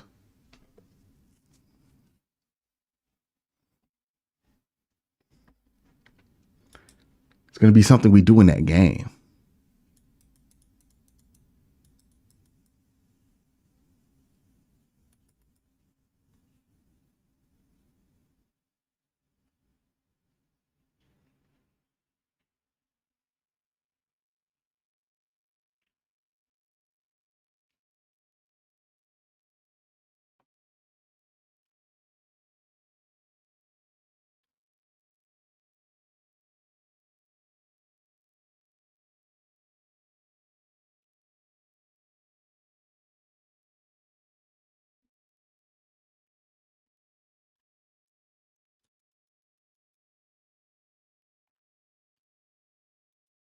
The Rams have a seeding issue. We know they're a wild card. Rams could back.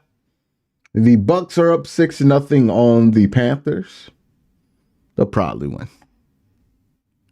Not going to play any of their starters today. San Francisco's already in the door with home field advantage. Well, there he is, Mike McCarthy, the boss of the Cowboys. Still a couple hours away from kickoff there in Washington. We have a pregame report from the Commanders and Cowboys. NFL Media's Sherry Burris, take it away.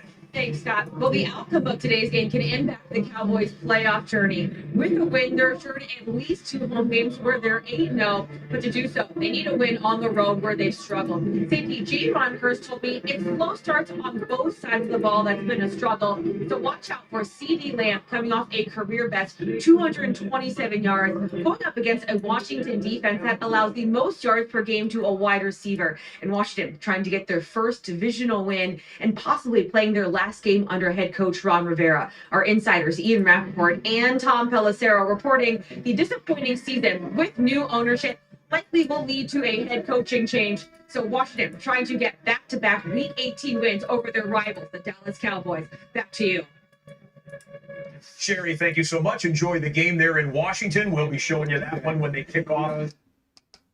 Hey, so this game in Tampa Bay is back. Sherry just told you about the Cowboys win and clinch scenario. It's the same deal for the Tampa Bay Buccaneers, although more on the line for the Bucs, because if Tampa Bay loses this game, they're done. There is no wild card option for the Tampa Bay Buccaneers. It is. Yeah, so to whoever in chat was saying the Browns got to win this game because you don't win a championship if you don't win the last game of the season. This is the Los Angeles Rams schedule here. You notice something? That last game of the season, the Rams lost. Man, that game, that away game in Texas against the Texans is looking tricky. Hey, it's the playoffs. What, you thought you was going to get a layup in the playoffs? It's the playoffs. If it looks difficult, it should. It's the fucking playoffs. You know what I mean? Like, yeah, you're going to have to play the tough teams in the playoffs. That's what the playoffs are. Shelby Harris is okay, y'all. He's fine. I just want PJ because he's fun to watch. I wanted to see how Tillman and Bell did. Yeah, PJ would be funner to watch. I don't know why they didn't put him in there. Like, I get it, they're trying to protect him or whatever. I guess that makes sense, but I don't know. It's not like they declared him the backup for the playoffs before this game started. Like, I feel like they were actually trying to try Jeff Driscoll out as the backup. And nah.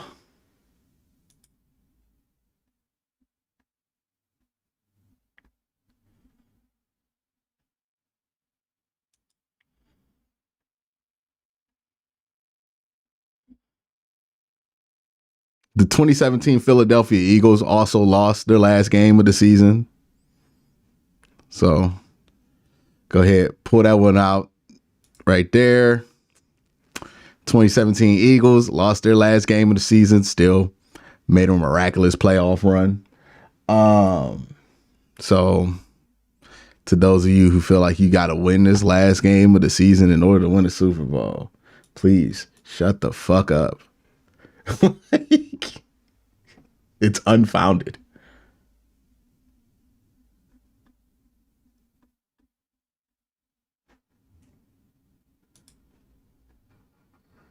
Tom Brady in 2014 lost the last game of the week to the Buffalo Bills the year he won the Super Bowl as well.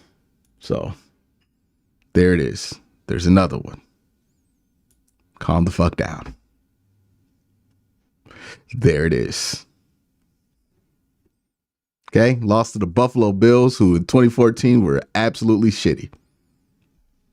All right. We good? We able to take this game in context now? There we go. Browns about to kick back off. Let's watch this game in context. Don't have to freak out about everything that happens in it. It literally is the most meaningless game you're watching all season. To get a return for Chase Brown. Spins up to the 23-yard line. Let's check in with Tiffany. We just looked up 3 teams in the last 10 years that have won the Super Bowl after resting their starters and losing week 17 or losing the last week of the season. The claim is unfounded. in the second half. And for the Browns, well, Kevin Stefanski said, we did not win the first half, but they do have 30 minutes to come back out here, put some drives together. And they've got a bunch of guys that are trying to make the most of their opportunity. He wants them. Thank you, Raul. Jaguars, if not a layup, is a free throw. Hey, man, you don't know. Trevor Lawrence might put together a good game at home. Like, the Jaguars aren't a completely scrubbed team. At one point, they were 8-3. Like, you never know going against any team in the playoffs. You can lose any week in the NFL. We always say that. Any team can beat you in the NFL. So what makes us think that there's some kind of guaranteed victory in the playoffs in the NFL? Absolutely not. If you can lose any week in a regular season, you can lose any week for sure in the playoffs. A triple-digit number is a lot. It used to be 50, then 75, and now 100. Yeah. Not that it's commonplace, but a lot of receivers do it. He's one of the best to do it in the game right now. Third player all time to do that. That pass intended for Mixon on a little screen.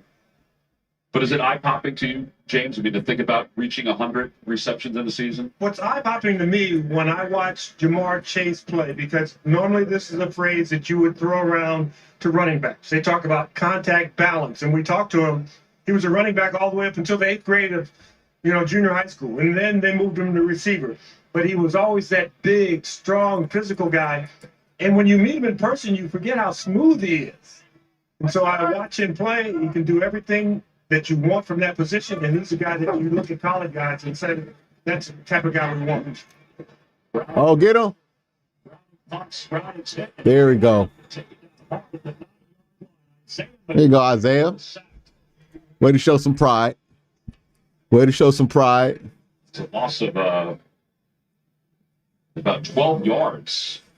Big time. Well, there was an opportunity to go downfield, but because of the pressure, Jake Browning couldn't do it. There's a couple of guys that are open there, but you can see the pressure already in the backfield. And Jim Schwartz is a fiery kind of coach. And after a first half, I'm just laughing at this game because this used to be every game in the past. Honestly, amazing how far we come as a franchise. Super Bowl. First drive, we need to get stopped and get the ball back for our offense. And they did. Appreciate that. Oh, my goodness. This is a way better punt than the previous one. Oh, go straight. Return it.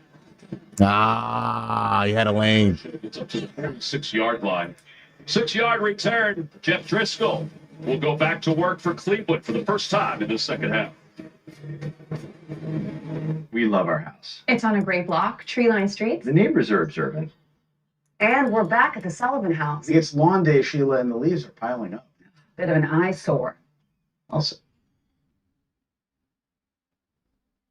yeah, the real game we need to make sure we pay attention to is this Jacksonville Tennessee game, right? Because that's the one with the implications for the Browns going forward, because that's going to decide who you play in the playoffs for the most part. So that's what I'm paying attention to.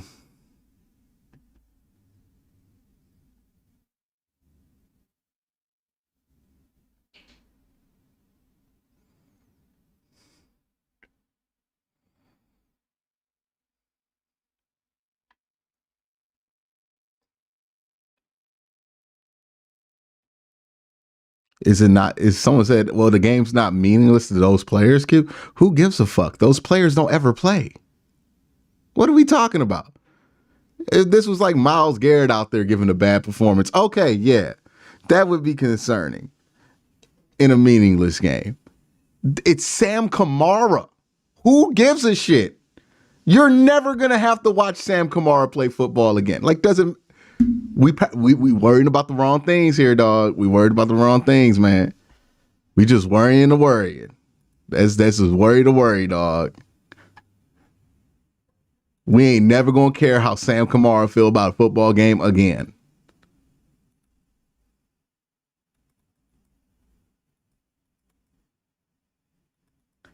We just finding reasons to get nervous about this game. It does not matter. The Browns could come back from 24 and win this game 27-24. It does not matter. They could lose this game 0-24. Bengal fans won't remember it until it becomes convenient. Browns fans won't remember it. It it is what it is. We're watching some game because it's football on the television screen and we're kind of keeping track of other things, but we really don't got to freak out about the results of this game because we're not even really watching the Cleveland Browns team that's going to be playing next week right now. We're watching the backups. His teammates on the sidelines. Yeah, he got the chain because he just picked up his first career sack. Myles Garrett gave him that chain. Young man out of Missouri. Driscoll hands it off on first down. He had been active the first 8 weeks of the regular season, McGuire. So that's some of the, the positiveness this game for the Browns. And when you're a rookie 4th-round pick, it's hard to work your way into that rotation where you're getting a chance to play and getting a chance to play a lot because this team is so good. And the guys in front of you are good, and they don't make mistakes, so you don't get to show what you can do. Second down and 11, a loss of 1 for Strong. The clock is under 5. Driscoll, quick toss. Pass complete to Tillman. Tillman up along the numbers. All right, let's get some points, man. Cam Taylor-Britt made the tackle for the Bengals. 8-7. And Tennessee just scored right out of halftime. Third downs for the Browns, so he's in there now. Cam Taylor-Britt has had a pretty good year for this Bengals team. He's at My goodness, the Jaguars are bad. 4 interceptions, 11 passes defensed, and Woozy, who's not playing on the other side, he's a starter as well, but they need to find another corner. I'd rather play the Jags, but it would be a lot of fun to go back to Houston and prove those guys wrong. They said the Browns only won because CJ was out. Also, I think getting hot in the playoffs, you have to beat good teams. Yeah, I mean, look, you're going to get a challenge in the playoffs. You can't run away from a challenge. Now, you can try to make it so that you have as favorable as a path forward, but, if you don't get that, okay, you got to beat some good teams. It is what it is. The ball, so that ball's going even faster than what it looks like. Not a lot of time to. In terms of O-line / running back, Jacksonville or Houston? No, Jacksonville's clearly the worst team than Houston. Whose playoff destiny may be unfolding in Tennessee as we speak. DeAndre Hopkins just scored for the Titans. It's 28-10. Oh, another good punt. Over Jacksonville. As Crochet downs this at the 1-yard line. Second time he's done that. 24-0 Cincinnati after a 47-yard punt. Ooh, that's a sad spread.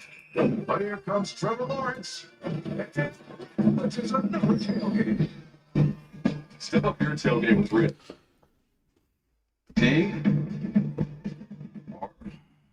Okay, DraftKings, a bonus bet back if you lose, giving people a second chance. Ryan Fitzpatrick, you've had your fair share of those. Talk to me. With a no sweat bet, if your first team doesn't work out, you can just bet on a different team, like Miami or Buffalo, Washington, Tampa, New York, Cincinnati, Tennessee. Cincinnati. We're giving out no sweat bets every NFL game day, every week of the season, to everyone. Because life's more fun when you're in on the action. Brown is yours. Okay, let's go. Oh, man. Did I want the car?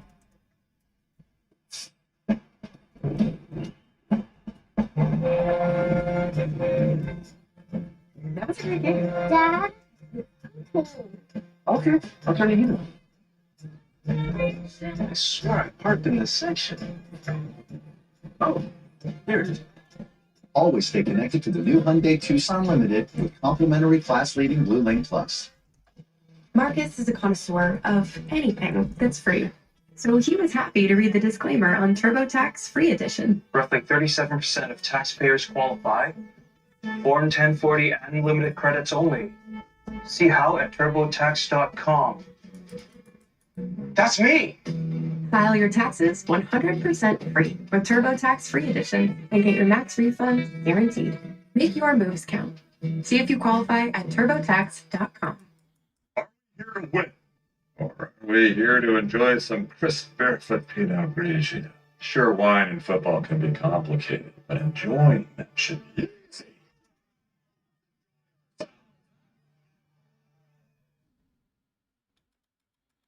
The NFL on CBS is sponsored by DraftKings, an official sports betting partner of the NFL. Burger King, the $5 duo, Whopper Juniors, wraps, or one of each. And by Barefoot, the official wine sponsor of the NFL. He's trying to keep his eyes open as the Bengals will take over down at the 1 yard line. Somebody wake him up. First down for Jake Browning and Cincinnati. Second possession of the second half. Second time that they're beginning inside the 5 yard line. The motion is simple. I don't think that worked the way they wanted it to. That false start. I think they might have gotten it once again with a good voice inflection and a little bit of shifting. Neutral zone infraction, number 62 defense. 5 yard penalty. First down. That's the second one he's had today, right? Yeah, and that's 3 times that they've gotten them coming across that line of scrimmage, and they tighten up that helmet. Yeah, the rookie out of Baylor. So first and 5, a little breathing room for Jake Browning. Mixon in the backfield. Almost got him again. And Mixon is stopped right at the line of scrimmage. He might have lost a yard. Let's take a look at our next gen stats powered by AWS. Speaking of Joe Mixon. And Jay, circle this for me, because at the bottom, 8 or more, 3 for 49. You'll say, well, that's great. No, one of those was a 44-yard run.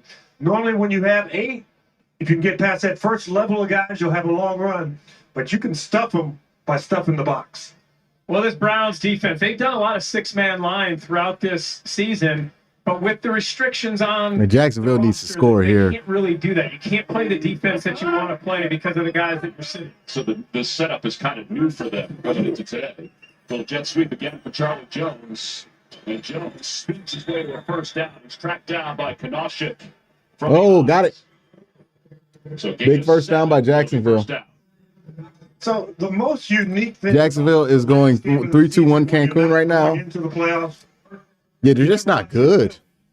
You come in on Monday, you just clean out your locker, you say goodbye to the guys, you go talk to the equipment man, you give him a big tip for helping you out during the season. It's a good reminder. And you do all those little things that are kind of fun, and you look around and you look at guys that you may not be on the same team with next year. Yeah, because there's going to be a lot of moving parts. Here's Mixon. Mixon trying to get over 100 for the day. Bounces his way across the 25 to the 27.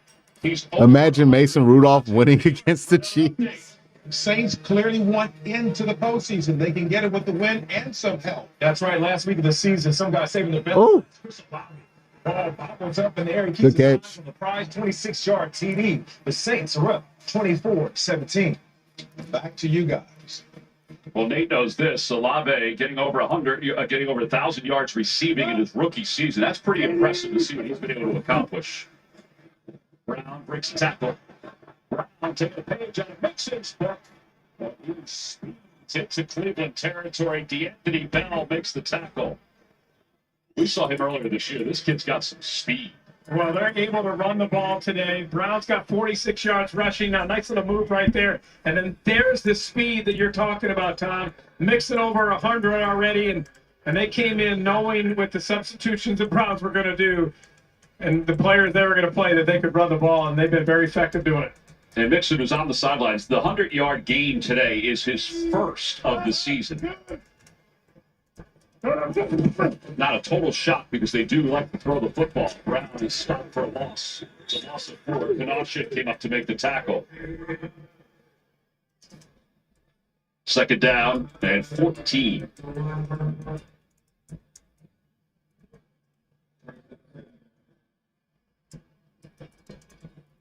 Clock will wind. 8:45 in playing here in the third quarter. Again, as Jay mentioned before, if the Bengals win today, then everybody in the division is over 500. Pretty competitive division, there's no doubt. The Ravens, the leader of the pack, even with their loss yesterday to the Steelers. Browning the throw. Browning pass completes. And Trent Irwin with his first reception to the 40-yard line. And Harmon makes the tackle with Tony Fields. This is what we've seen from Jake Browning. You can see the pocket presence. You can see him stand in there, go through his reads, and then deliver a strike with authority. And when he has time, he throws the ball really well, accurately and on time. Very good job. We've had a chance to sit and meet with him and talk about his past. And in that past, I'm talking about when he was in high school. 91 touchdown passes his senior year. I'm doing the math. If you play 13 games, that's 7 a game. The other team is going, those kids are too old to play against my son. It's deflected. It's a Yoshivash who's dropped a couple today. Vincent Gray with the contacts. And they're going to punt. That was a nice play by Gray.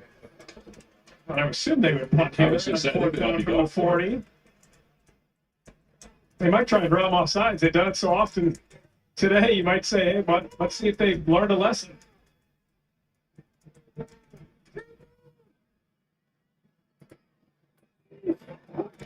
Yeah.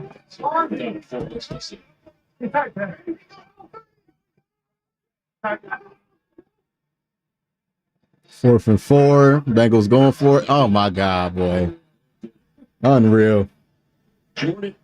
And they call pass interference. This is a big drive for Jacksonville. We're talking about Neutral zone infraction, number 96 defense. 5-yard penalty. Results for the first down. these. I mean, I know they're going to the place. These little things. This has to bother Jim Schwartz, right? Let's listen to it.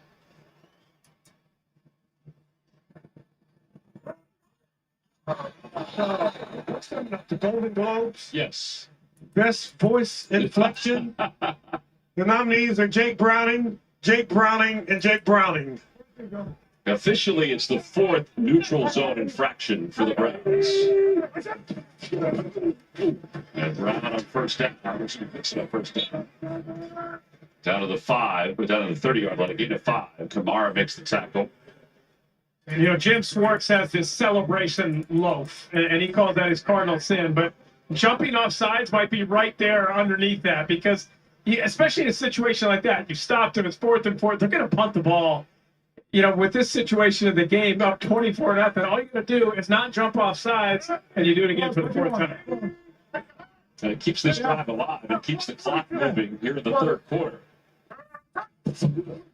With toss to the outside. It's on the 25 to the 24-yard line. Matthew Adams makes the tackle. It's a gain of 6.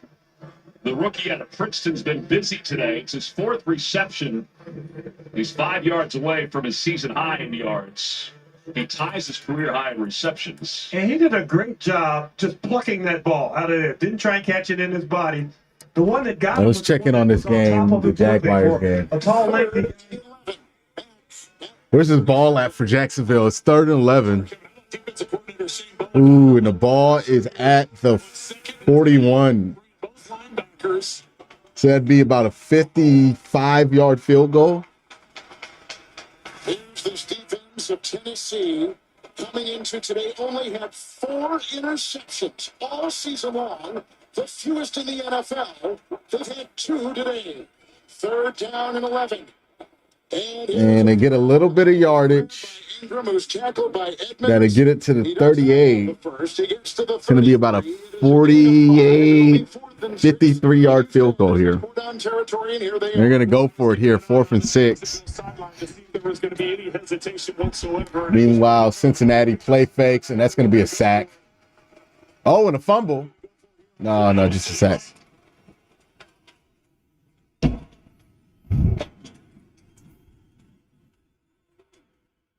All right, 4th and 6 for the Jaguars. This is huge.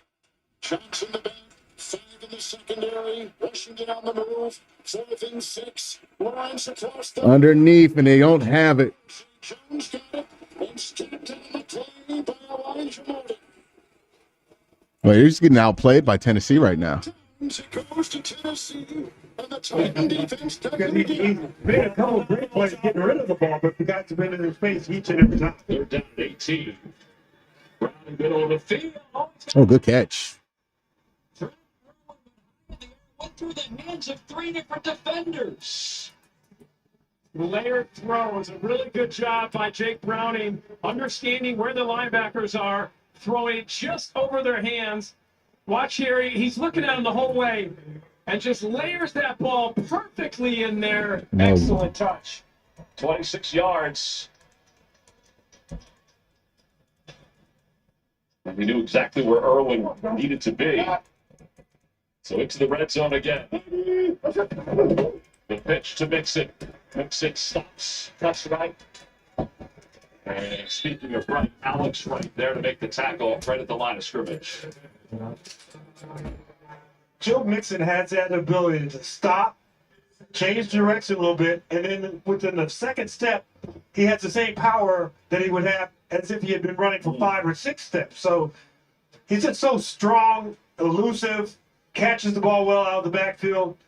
He has been a complete back. He's not a guy that you have to say, oh, we need a third down back because Joe can't handle the passing game. He's been able to do it all over the course of his career. His 7th year at Oklahoma. Play clock down to 2. Browning looking right the whole time. Hitchens throws to the middle. Passes. Yoshima, his 2nd touchdown reception of the day.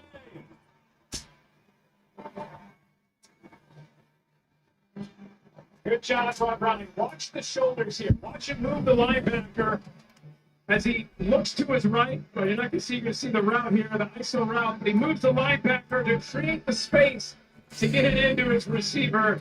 Just really good job. High-level quarterback play by Jake Browning. A nice catch. And you always hear the phrase tight window.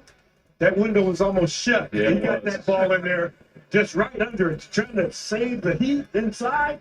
Got that ball right past. That's 14 plays, 99 yards at 8 minutes and 12 seconds for the Bengals. The point after is good. It's 31-0 Cincinnati. Yosivas had 2 touchdown receptions all year coming in. He's got 2 here today.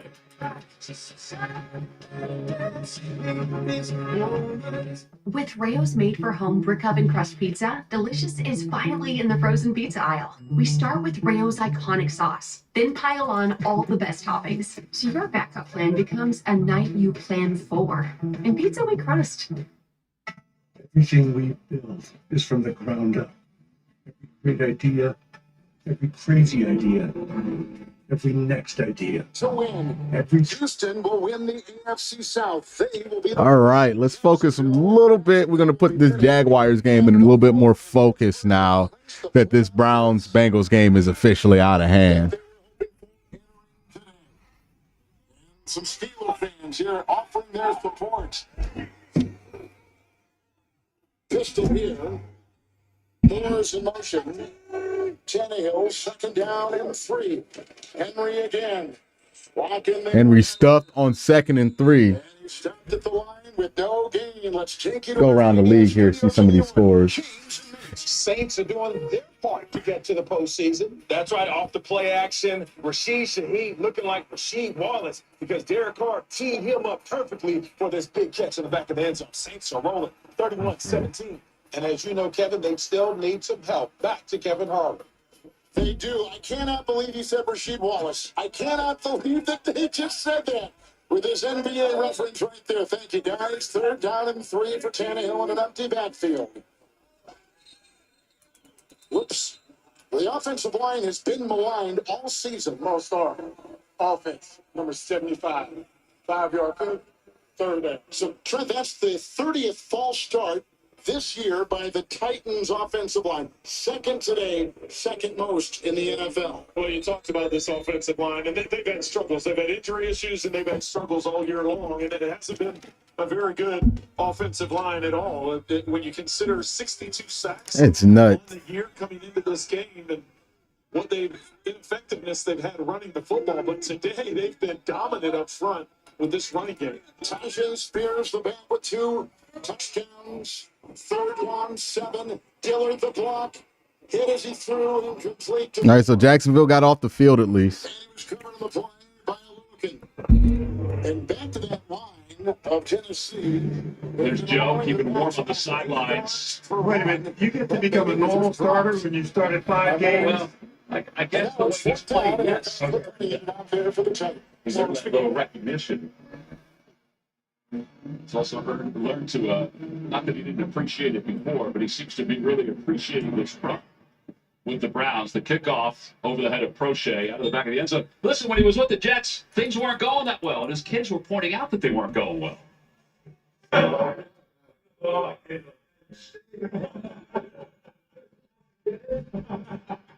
You know, it's like.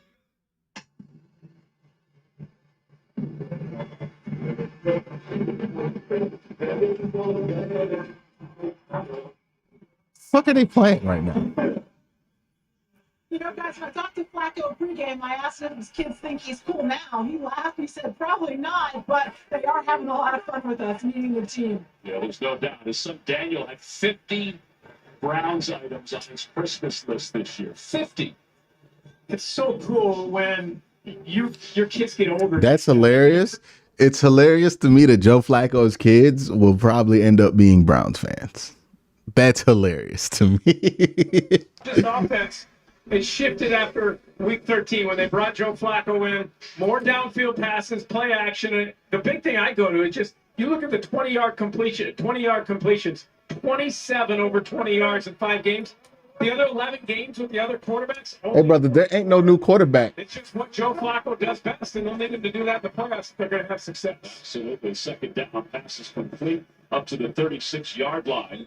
Bell with the reception. Let's check in with JB for another update. Saints helping their cause to get to the postseason. That's right. These guys are balling. Rashid Shaheed looking like Rasheed Wallace because he's teamed up perfectly by Derek Carr and boxes out his DB to come down with the TD. Saints up 31-17. As you well know, Tom, they need to win and get some help back to Tom McCarthy. Absolutely. Trying to take care of their own business and then waiting to see what Tampa Bay is doing against Carolina. Fourth quarter just started. Tampa's up 6-0, so it's a close game. Here it's 31-0 Cincinnati against Cleveland. Again, Jeff Driscoll starting at quarterback. Okay. Oh, no hands. Is he all right? Coverage of Pierre Strong. Back to Flacco. So he was in South Jersey just throwing the football around with his kids. And great story from Kevin Stefanski. He said that he got the list of quarterbacks that they could possibly go after when they needed a fourth And he'd been down the list a little bit. He goes, Joe Flacco? Yeah. Give me Joe Flacco. Because he remembered how Joe Flacco looked against him recently in a game. So even though he didn't win a lot of games when he was quarterbacking for Denver and for the Jets, 3-12 from 2019 to 2022, the look was still there. So the eyeball test, the way he threw the ball. And when he got here, guys looked at him and said, this guy was sitting at home on the couch. Snap it. What the fuck? The play is blown dead. We'll see what this penalty is. What do you mean we'll see? It's delay a game. Delay a game. What are you doing? What are you doing? Check it out. I think the game that stuck out to Kevin Stefanski obviously was. Ain't even loud. Well, how do you get delay a game? Ain't even loud. They're not even blitzing. They've given up on changing the defense. So how do you get delay a game? What a job they did to go out and get him. They're going to have to go on the road. He's got 7 wins on the road in the playoffs, and they're going to have to go and do it again. But I think this is a team that's built for the playoffs with this defense. Forget about today and what's going on. They're not playing anybody. Second down to 15. They hand it off to Strong, and Strong goes up the middle. And he moves Oh, good run. 43-yard line. Logan Wilson made the tackle. Kevin Stefanski also told us that he did consult others like Gary Kubiak. And Kubiak said, well, you can get Joe Flacco. You should get Joe Flacco. And that really stirred the decision. And I think the thing about getting into the playoffs, it's not about who you're matched up. Jacksonville in scoring range. They have to play you. And if you have that attitude, they have to play us. You can go on the road. You can be at home. It doesn't matter. You can win on the road or at home, and you can get to where you want to get to at the end of the season, which is Vegas. 1 for 7 on third downs of the Browns. That ball's deflected. Yeah, it's going to be. Incomplete. Cam Sample got his hand on it. It'll be 4th down.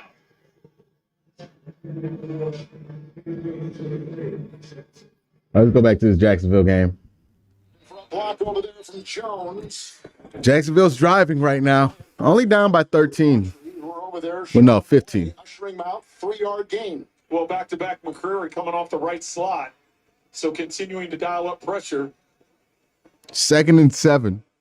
Ridley had a 100-yard game last time these two teams played, and another one here today. Had 103 yards back in November with 7 catches and a couple touchdowns. And he's got a big touchdown. Yeah, good punt by Bojo. 2nd and 7. And then it's going to be 3rd and 7 on the 45. They went for it the last time they were in this territory, so they'll probably go for it again.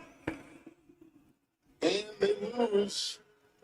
Nothing on the play, but he's stuffed at the line, bringing up a 3rd and 7. Well, that's the 4th play in a row that they've brought a 5th defender. Sometimes bringing 6, but they've brought at least 5 the last 4 plays in a row. 3rd and 7. Do you bring pressure or you drop back by the sticks and try and rally and make the tackle?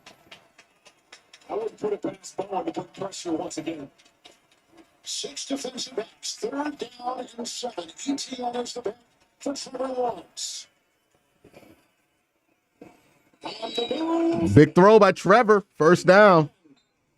Edmonds brings him down, wrestles him away. It's an 18-yard pickup. They go. That was big. It's an 18-yard pickup. They go. That was big by Trevor. Well, because of all the pressure, look at this. He has room in the pocket. He can step up and take his time, but he gets outside the pocket. Yeah, they get the ball to about the 25 there. That gives him a clean throwing lane to get it to Ingram on the outside. Titans that time only dialing up 4-man pressure, dropping 7 into coverage. But because of that added time, as you see Ingram now within 3 of the all-time record that Ertz had at 116. That's what Doug Peterson was the offensive coordinator for the Eagles. 1st down and 10. Lawrence to the air. ETN out of the backfield. Good catch. With the stop. Trevor looks like he's in a rhythm right now. About 150 left in the 3rd. From Jacksonville, he looks like he's in a rhythm. I go and take a shot here with Trev. Maybe this can be the Browns annual watch the rest of the NFL stream every year now. Let's hope. All right, so Jacksonville in scoring range.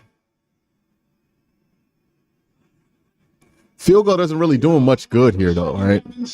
And a good catch by Calvin Ridley, but he's short a yard. At the 17, picks up 5, 18-yard line, picks up 5 on that lunging reception. He was defended by McCreary. That's a good catch. It was a great catch. That's the fact he gets to the ground, he's arguing with the official like, hey, I slipped past the 1st down before he touched me. And the official's like, nah, you're not right here. It's a 3rd and short. 3rd and short. This is a huge play.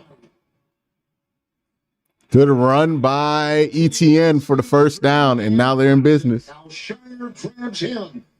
And it's a gain of 4. They're at just inside the 15-yard line. A huge 3rd down conversion. Big 3rd. About 30 seconds left. They don't have to take a play here. Thought that Trevor Lawrence was going to pull that. I would take one more shot with Trev here. But you got to honor it, right? Especially on 3rd and short, you got to honor it. And so that time being able to pick up the 1st down with the back up the middle. ETN remains 2 tight ends, 1st and 10. Lawrence to the end. Nobody. All right, it'll be 2nd and 10 when they get back from the 3rd quarter. Browns game is back. It's about 2nd and 8. I think the thing about offensive line coaches is that they are so detailed. Not only are they X's and O's on paper, but they then have to implement that into drills, preseason work that offensive linemen do. Everything that they do is so critical to the way that the offense functions in September through December. And Bill Callahan, when he got that job in Nebraska, he was getting it off the cusp of being an offensive line coach, which is totally the right direction to go in. Yeah, Zach Taylor said, listen, he took a chance on me as a junior college kid. He really taught me the rhythm and timing of being a quarterback in the college game. 3rd and 8. Browns get some pressure. They get a dump off and a nice tackle there. They get them off the field. Hudson up to the 22-yard line. Yeah, Zach said he didn't know anything about drops and footwork and what it takes to be a quarterback, and you can see the work that Brian Callahan has done here with Jake Browning and Joe Burrow. And I was really glad to see Brian Callahan get recognized by the NFLPA. The players voted. He was one of the top 5 coordinators in the league. I think you'll see Brian Callahan as well as Lou Anarumo, the defensive coordinator for the Bengals, get head coaching interviews in this cycle. That catch is called by Crochet at the 38-yard line. The NFL playoffs kick off next Saturday with Super Wildcard Weekend presented by Verizon. 12 teams, 6 games, 3 days in one epic weekend.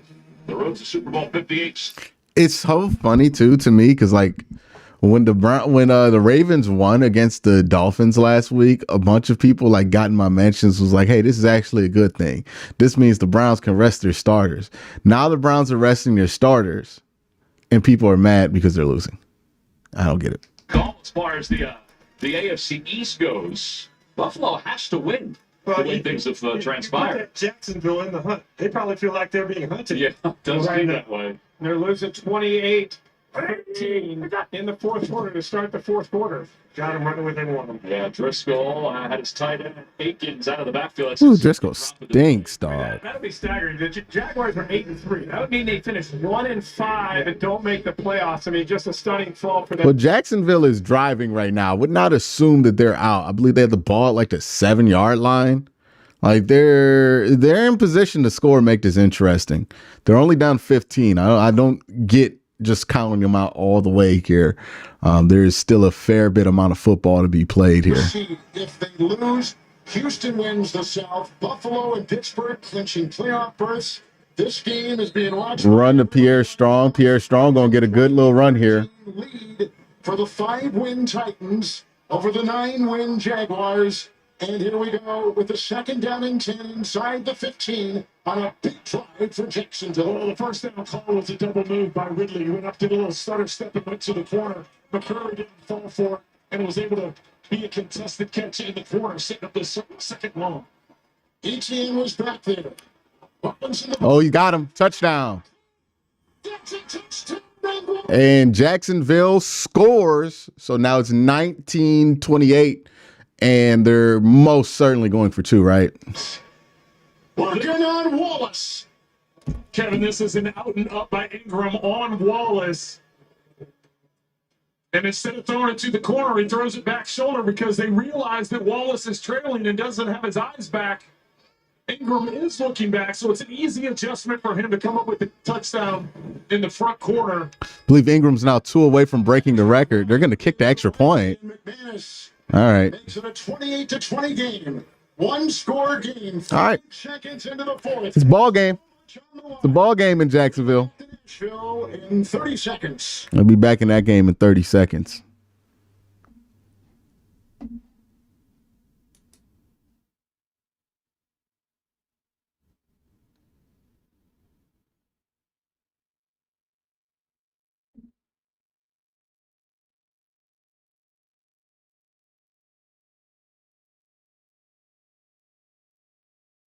Oh, wow. Oh, wow. The fan just went bankrupt. WFAN just went bankrupt.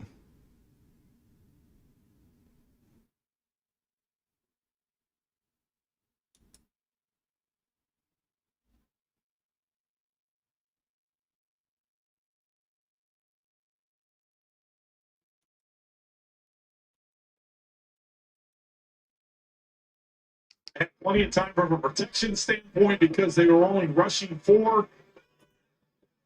Excellent throw by Lawrence and good adjustment by Ingram to come up with that score. Moore is back and lets it in the end zone to the 25, a touchback as we now take a look at Next Gen Stats powered by AWS.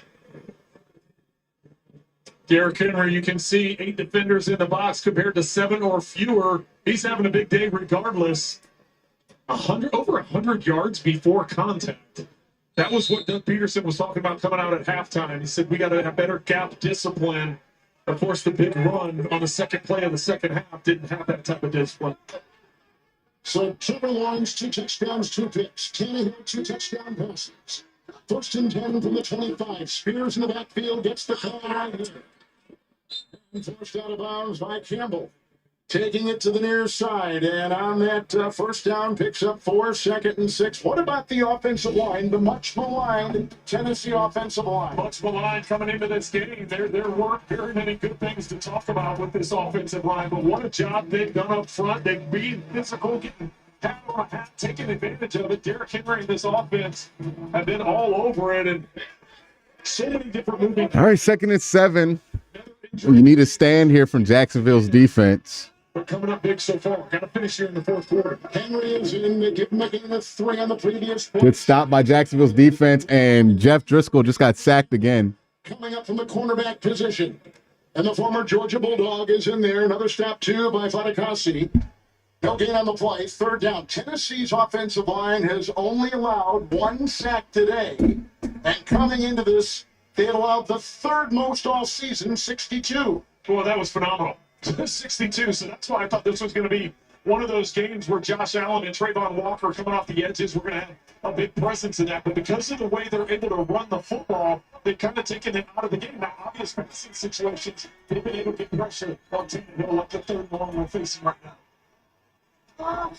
This spears the back. Tannehill, 3rd down, 7, and blitz, and it's caught. On the near side, grab by Phillips. You catch that? And he's up to the 38. Picks up 9. What a catch and what a throw. Kyle Phillips makes it. He's out of UCLA. Well, what a job by Tannehill standing in there under pressure. 6 guys coming. Knew he was going to take a hit as soon as he released it, which he did. Aluakin trying to get underneath it, nearly gets a fingertip on it. Sliding catch for the 1st down. Phillips with the catch. Only his 14th of the season. Pistol with Henry. 1st and 10. Tannehill, Hopkins. That's a huge 1st down by Tennessee. Shy of the 1st, gets to about the 43. Jacksonville needs a stop bad. 2nd and 5 upcoming. Stay tuned for the NFL today. Oh, wow. Are we getting AJ McCarron in the game? Battlehawks legend AJ McCarron? Scores, highlights, and all the news from this final weekend in the NFL regular season. All next. Time permitting. From CBS in New York. 2nd down and 5. Henry is in. Extra lineman is in. Who provides a block into the Oh, picked off. Uh-oh, Jacksonville just picked it off. There's room. They're in Tennessee territory. Oh, wow, that game just took a huge swing. The Jacksonville-Tennessee game just took a huge swing. If you have Sunday ticket, change to the Jacksonville-Tennessee game. It just took a huge swing. It's going to bring 7 guys. They come. Wow. Wow, Ryan Tannehill does a Ryan Tannehill here. Oh, he just threw it right to him. Oh, my goodness. He jumps in front of Hopkins. This is why I said the Tennessee Titans are not beyond giving up a lead. Nobody's in the middle. So you're thinking as a quarterback, okay, we've got no issue in the middle of the field because we're going to protect it. So he throws that ball in there, and Cisco, not having a deep threat, jumps all over it for the interception. Only the 12th interception thrown by Titan quarterbacks this season. For Cisco, his 4th pick of the year. And a golden opportunity for Jacksonville. 1st and 10, ETN. Cuts in. And it was Arden Key making the stop near the 24, 23 on a gain of 3. 2nd down coming up. Well, you know, when the score happened just a minute ago at the start of the 4th quarter, and it all of a sudden becomes a 1-score game, and all along Tennessee, hey, we got nothing to lose. We got nothing to lose. We're just playing. Now all of a sudden you start tightening up a little bit on that side of the ball. How are they going to respond now that the turnover happened and Jacksonville has put themselves in position to go down and potentially tie this thing up? All into the 2nd down and 5. Robinson the block outside 18. Beautifully on the play by Otis Reese. He was injured earlier, comes back in, makes the play. No gain on the play. Reese, a rookie free agent with a big defensive stop. Well, you're right, Kevin. A huge defensive stop now, setting up 3rd, about 6. So if you don't get the conversion here, I think you go ahead and you take the. All right, 3rd and 5 here. Take the 3 points. And the ball is on the 24, 23. It's 3rd and 5. 1st down. Oh, no, big break up there. All right, so that's going to be about a 40-yard field goal. On the side, Oh, there's a flag. There's a oh, that's holding. That's going to be holding on 0 right there. Al Shazier. It's going to be holding on 0. It's going to be holding on Al Shazier. Holding number 0. Yeah, Murphy Bunting. My bad. Wow. Yeah, he hugged him right around the hips within. Wow. Wow. The Titans. He's had an up and down game today. Look at this right here. You're going to see him just straight up hug Zay Jones right off the line of scrimmage. I mean, like, I can't imagine why he would do that. It's an instant penalty. All right, Macaroons is out there. Guys, it makes them special when they play in this league. Jags run a trick play, and it scores. Did they score? Oh, he almost scored. To make that tackle. Yeah, just bring it. There's a flag on the play, though. Watch him come, just delay. Oh, it's a holding on Jacksonville. It's bad. You know, at the beginning of this game, we should have highlighted Derrick Henry, and that was the exact same play. Henry was in Wildcat, got the snap, faked the pitch, back to the Tannehill, and so 85 is Strange, and there's Cam Robinson, 74. So he gets out in space. It's the hold on Strange, and then the loop there. Cam got his hand hooked around it too, so both of them wrapped around. Called in against Strange. Now first and 20 back at the 28. This is big. This is big because now it's a 45-yard field goal. They don't gain any yardage here. And they just got to delay a game where they call timeout. And a timeout taken by... And that's a bad timeout, man. Both these teams stink. Oh, my God.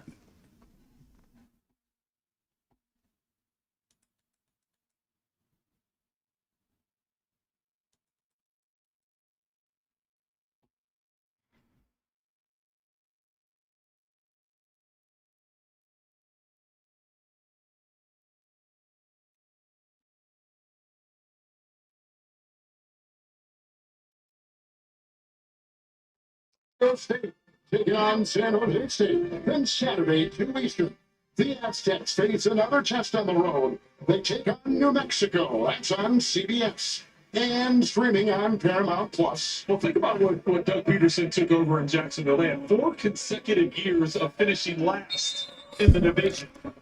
All right, first and 20 for Jacksonville. That holding penalty is going to hurt them. They don't get anything going here. Turn around and bring that stability. Now trying to get themselves in position to win back-to-back AFC South titles. They got Dearness Johnson out there. First and 20. Send an all-out blitz. And that's a big gain there because that fixes the field goal situation for them. Brings it to, what, 2nd and 15? No, 2nd and 12. Near the 18. Second down. That's a good first down play call. Just get a chunk of the yardage back. Don't worry about getting it all at the same time. And there's Press Taylor dialing up that quick throw. His brother's the head coach of the Cincinnati Bengals. Uh-oh.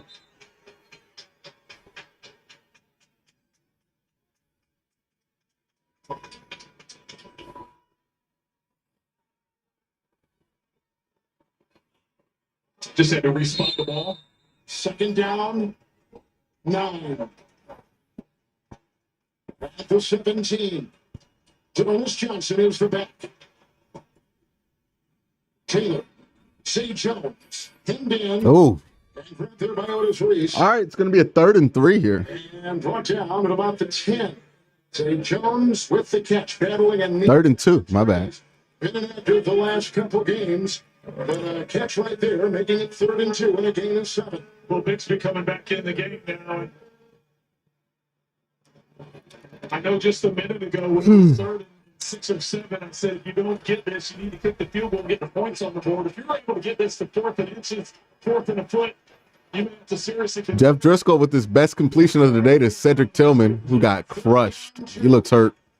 Takes it, tucked inside. Cedric's out. Hey, Cedric Tillman is out.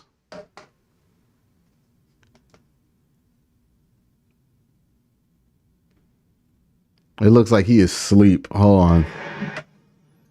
While he's down, we'll step away and be back. Jacksonville did, I believe, get the first down there.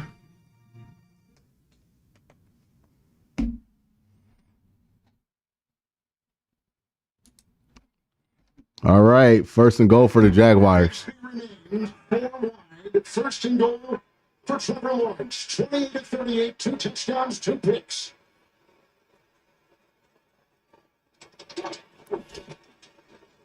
In the block, and he goes to the Got him. Oh, he just missed him. He won the route. He missed him. rookie free agent out of Louisiana Lafayette. It's second down and goal. Well, that time there was just trying to be a timing route. He knew he had press coverage, trying to throw it to the outside. Hope that they would be on the same page. That's where you start reflecting back on the last couple of weeks and the missed reps in practice, the missed timing. How much did that come to play on that play there? It's a good point. Second down and goal. And 5 wide. And 6 on the back end to the field. Got it. Oh, he's short at the 1 yard line. Third and goal. Wow. Wow. And on that play, it picks up 6. Third and goal coming up. Man, if you got a push play, you got to call it here. I don't know. Was that a touchdown? Good spot by the officials there. Very good. Third and goal. Blake Hams is coming as an extra lineman. Taylor Shetley is in as well. Go around. Motion. Third and goal. Trevor Lawrence. Chased by Landry. Throws it away. It's 4th and goal. Landry the pressure. What do you do here if you're Jacksonville? You're at the 1 yard line. Do you go for it? They're going for it. 4th and goal. All right, Cedric Tillman just walked off the field with some help. You knew it wasn't going to be a quarterback sneak where they have a bunch of people firing off the ball. So they decided to roll out. If it's there, take it and not throw it away because you already have committed to going for it on 4th down.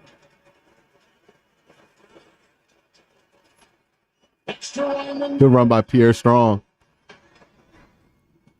Takes it and not get in.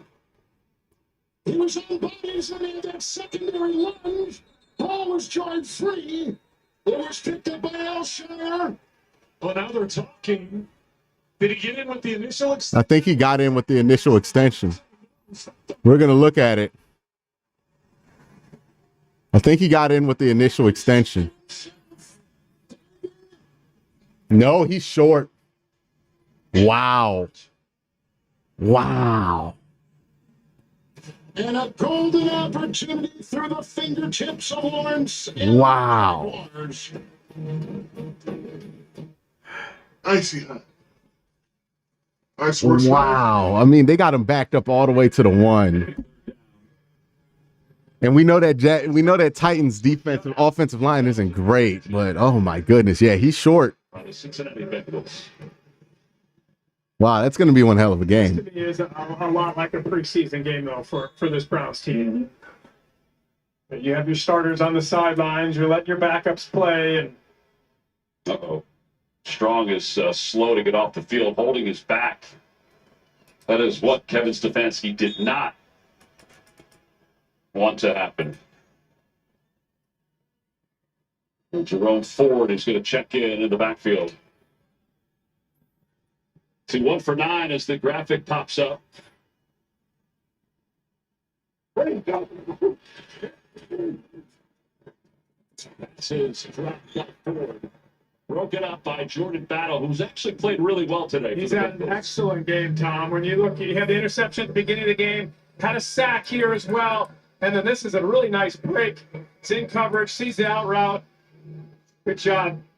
Being in position. James not getting a hold where they call it. You can see the hand there on the back of the jersey, but no call. Yeah, really good game for your young safety. And no fear of that running back running beyond him. So you jump on that route as soon as he makes it. Running back should have maybe stopped and given him a little shake.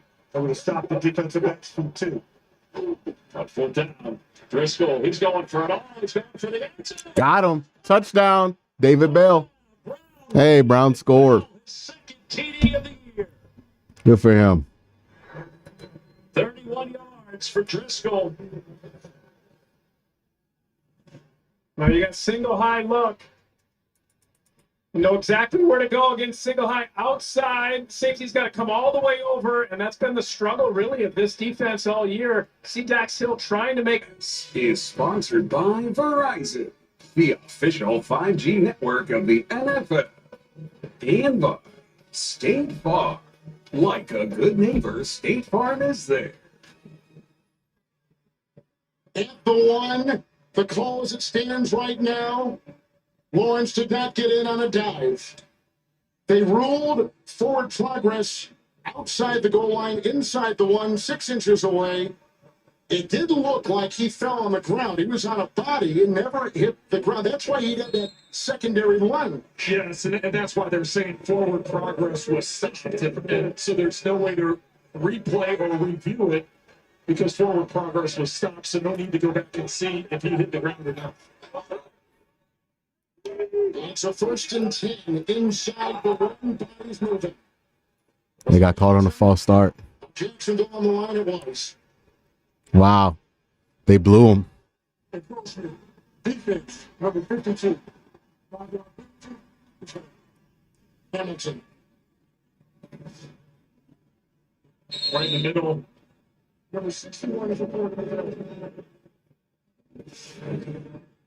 Ojoku comes in. I think the offensive linemen were excited that he jumped off. Yeah, they were. Ojoku checks in as an extra lineman. Now 1st and 5 for Tennessee. If Jax would have taken those 2 field goals instead of going for it on 4th down, they'd be only down 2 points. Henry. And a look in his right there. Yeah, I mean, they got bigger problems than whether they went for it on 4th down or not, right? Like, they shouldn't even be in this situation versus a team like Tennessee. In a must-win game, they should really be able to beat them. But they got bigger problems than what their coaches are deciding to do. What their coaches deciding to do matters because they just stink as a team, as a unit. They're just not good. Like, this isn't a great team being held back by bad coaching. This is a bad team that's also not getting some of the best play calls in there. The last time out there. Cavs still won. Allen blocked Wembanyama on a dunk, so that's good. Yeah. Wow. But Jacksonville desperately needs to get a stop here.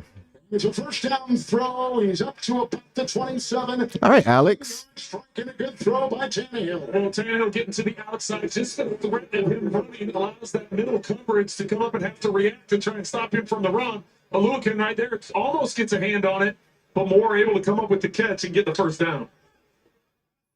9 and 7 Jacksonville. 5 and 11 Tennessee.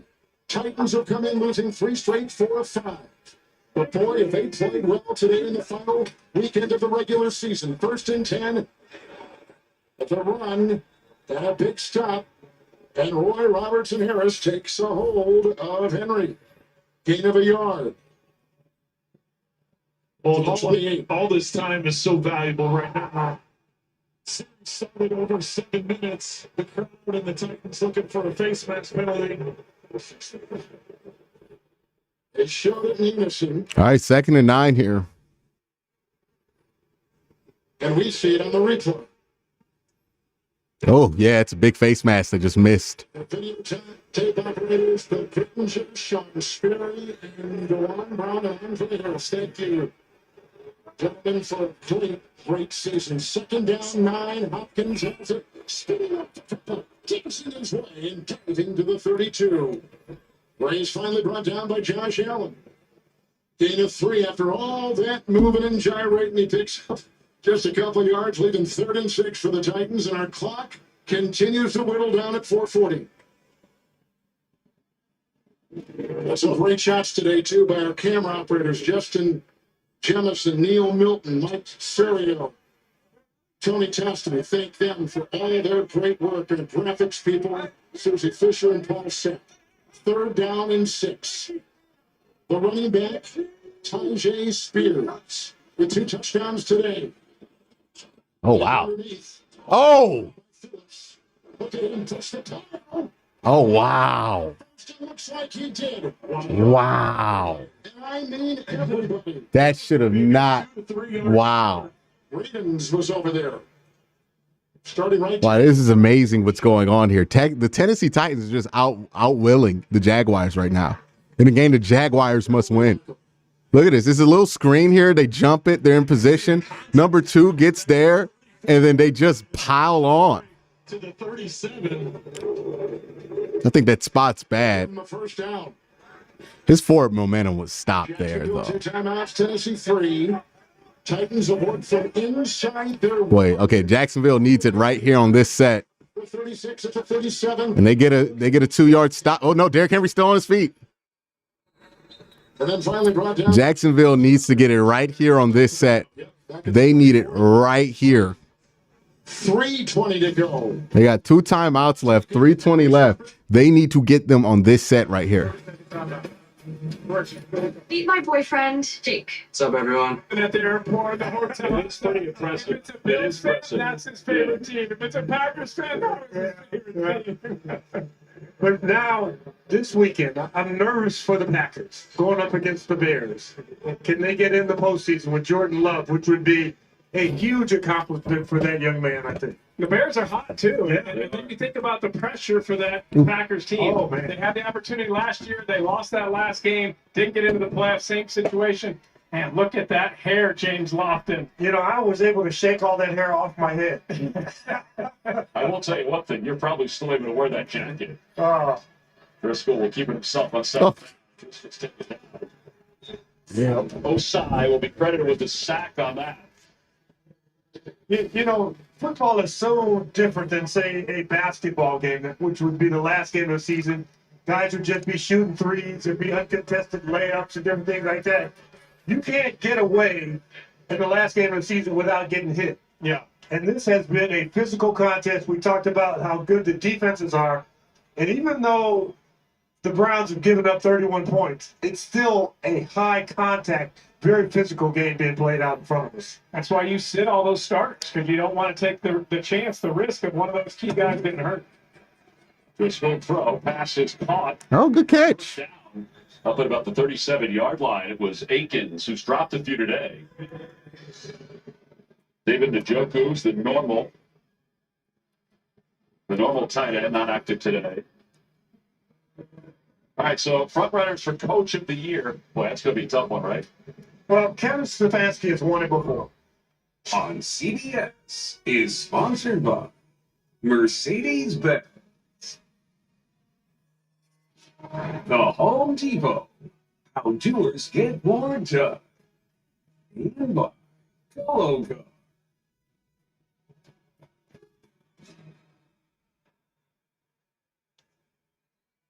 45-degree day here in Nashville. Follow the All right. We're back to the Jacksonville, Tennessee game. And Jacksonville needs to get this needs to get them off the field on this set right here. Anything after, the game's probably over. For the Tennessee Titans, Jacksonville knew they had to win today. They got to get this set. The only way they could get in the playoff, they could be the number 4 seed if they win. If they lose, they're out. It's win or go home. Tennessee is second down and 13 with Tannehill, who has thrown 2 touchdown passes today at his own 34. Derrick Henry has had a big game. All right, Derrick Henry. 3rd and 12. Josh Allen, he picks up a single yard. Another timeout is taken. He's just outside the 36. The Jaguars need a win to stay alive, and right now they trail by 8. This winter, Jeep 4xE lets you choose your adventure. Man, it's weird having to play a meaningless game of the season without wondering who you're about to draft to fix this team next year. LOL. Yeah, it's crazy, right? All right, let's get back to the Browns game. About 4 minutes left. Browns driving, trying to get 14 up, make this look a little bit more respectable. Shirt's better than those guys did. In the middle of the winter. Let's go flipping himself. He got it. First down. He gets to the 44-yard line. If he's got the first down. I always tell folks that TV is it's a team effort on so many levels. And for us up here in the booth, we're going to take the watch party to at least the end of the Jacksonville, Tennessee game. There's a lot of unselfish people that do a lot of work behind the scenes that don't get the credit they deserve. Well, when we have friends and we bring them and show them what we're doing, they're surprised at how many people it takes to have it done. And if you've been to a movie set or TV show being filmed, you see how many people are out there, and you thought it was just a couple of stars on TV. Pass is short as Akins can't hang on.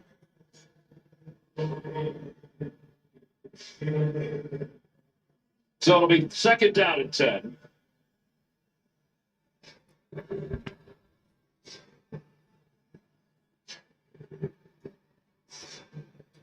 Driscoll. Thing is that since they did not really do a good job of getting a 3 and out versus when they at least gave the Titans the ball with that one on the half-yard line, they lost all field position advantage here too, the Jacksonville Jaguars. Driscoll underneath to Ford. And Ford breaks a tackle and gets inside the 30. He's got the first down. Not only did he get a first down, he stayed inbounds to keep the clock running.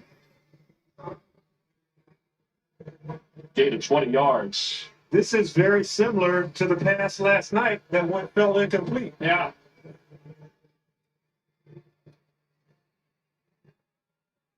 Again, Ford is playing more now in this fourth quarter because Pierre Strong went out with an apparent injury.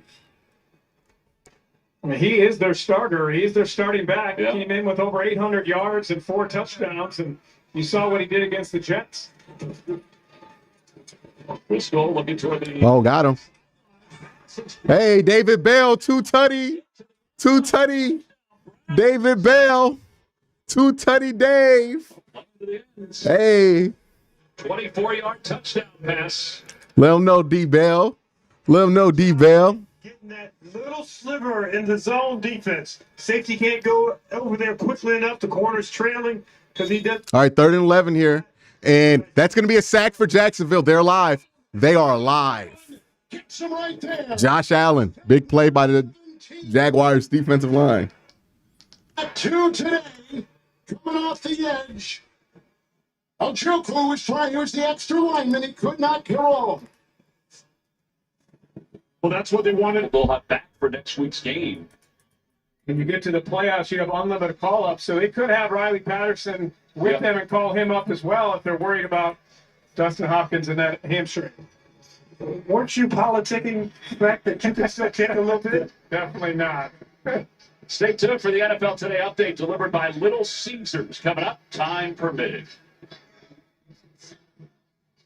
Jacksonville, by the way, is going to get the football back with about 2 minutes to play in the fourth quarter. Wow. All right, 2:18 left. 29 of 41 for 280, 2 touchdowns and 2 picks.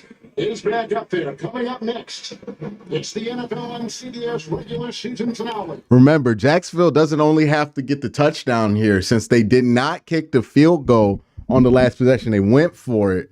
They got to get 2 here to tie. Well, Trent, here we go. 1 drive to save their season. Trail on by 8. It's 1st and 10 from their 25. Bad time for the Jaguars' run defense not to show up. And Trevor Lawrence on the scramble. He gets about 8 yards. He runs his way to the 32, up the middle for 7. He's going to go to a 2-minute warning here. No timeouts. 26, 159 yards, 3 touchdowns. Jake Browning earned himself a job next year. And he's an exclusive rights free agent, which means that the Bengals can just say, hey, you're going to play for us and play for minimum. But I think they probably do a couple-year deal. They do the right thing. They do the right thing. That's right. Good. Yeah, almost like what we saw with Jarrett Stidham, where he got a 2-year deal with the Broncos. Chase Brown running left, and Brown up touches there. There you go. On the play. 66 quarterback starter games in the NFL this year, which is just stunning. And it just highlighted how important that backup position is. Look at the Jets and how they mismanaged that situation with an excellent defense. and really haven't been in it all year because they didn't have a guy like a Joe Flacco that could go in there and could win games for you when your starter gets hurt. Well, we're going to hit the 2-minute warning here in Cincinnati. All right, both games at the 2-minute warning. 31-14 in total control today. Take me home to the play. I'm along West Virginia. Feeling Mama. Take me home. relax what's naturally with the water in your body to help you go. Going today during the Big Business Energy Sale. Deal ends Friday, January 12th. At night, I remember when you and I were inseparable. We had pure energy. This is a good commercial. That chemistry, we were inseparable. You make me live no. Come back home. You wanna be loved. I feel like we way too long. Playing too long and I'm missing you. So beautiful. Morning, Rob. Looking great. Yeah, USAA. Amazing home, auto, and life insurance. Plus banking and credit cards. I'm in because of my dad. You think that'll finally get you in? Probably not. But it looks great. USAA for the military community and their families. Perfection. All right. The NFL on CBS is sponsored by USAA, serving the military community, and by Buffalo Wild Wings. Let's go Sports Bar.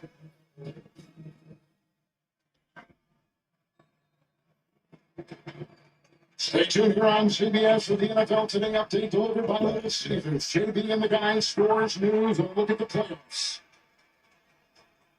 2-minute warning, no timeouts. Jacksonville down by 8. They got to win to make the playoffs and win the division. If they lose, they're out. It's 2nd down and 2 after the run by Lawrence. Time going to both. Oh, he's got a man. Oh, he just missed him. Oh my God, he had Calvin Ridley wide open. He overthrew him. Oh man, that would have been a walk-in touchdown. Oh no.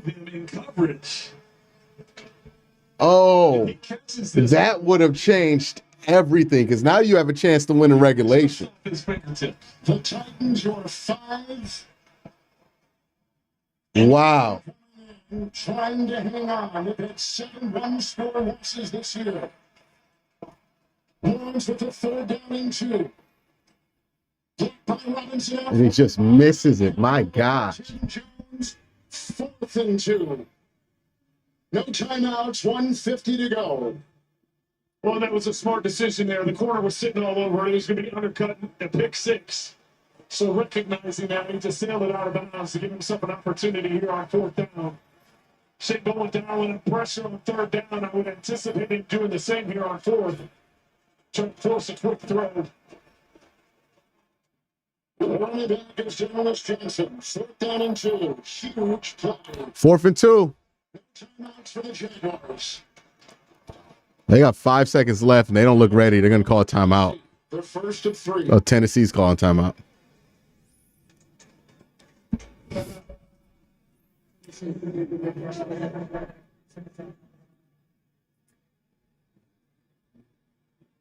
Derrick Henry, who has had this incredible career.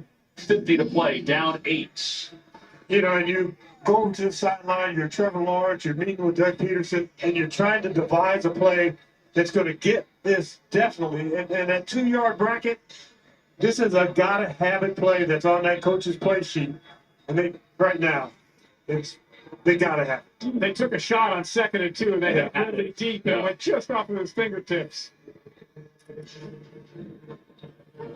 Well, here it's 3rd down and 11 with 1:16 to play. It's fast to keep an eye on that score at the top of your screen. It'll be 4th down. All right, 4th and 2. Oh my God, what are they doing? That's it. That's it. Wow. So the Browns will play the Texans. A all-time collapse by the Jacksonville Jaguars. Fourth down, the ball's about 6 inches short from being a touchdown. Previously on this series, the touchdown throw to Rick.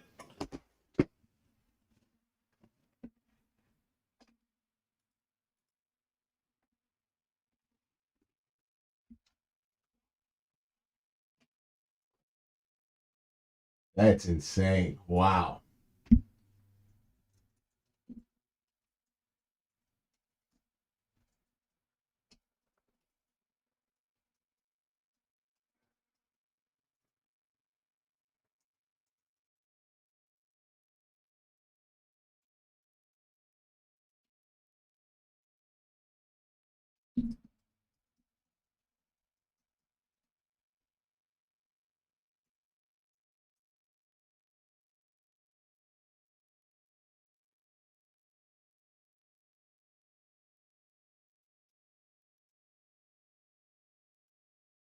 The Browns just kneeled this thing out 14-31. The Titans are kneeling it out. They just won 28-20, which means the Texans have won the division. The Jaguars are out the playoffs, and the Browns will play the Houston Texans in Houston.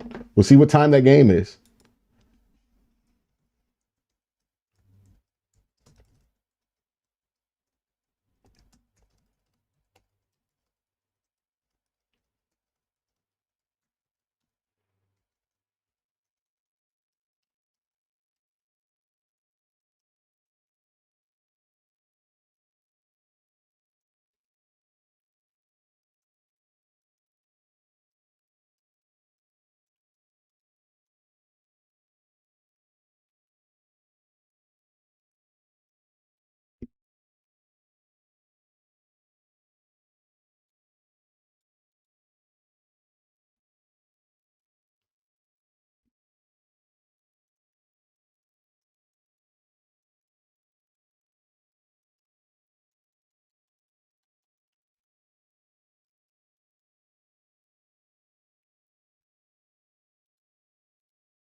Yeah. Trevor Lawrence. We gotta have a about Trevor Lawrence and his status is up next QB because he just clearly isn't.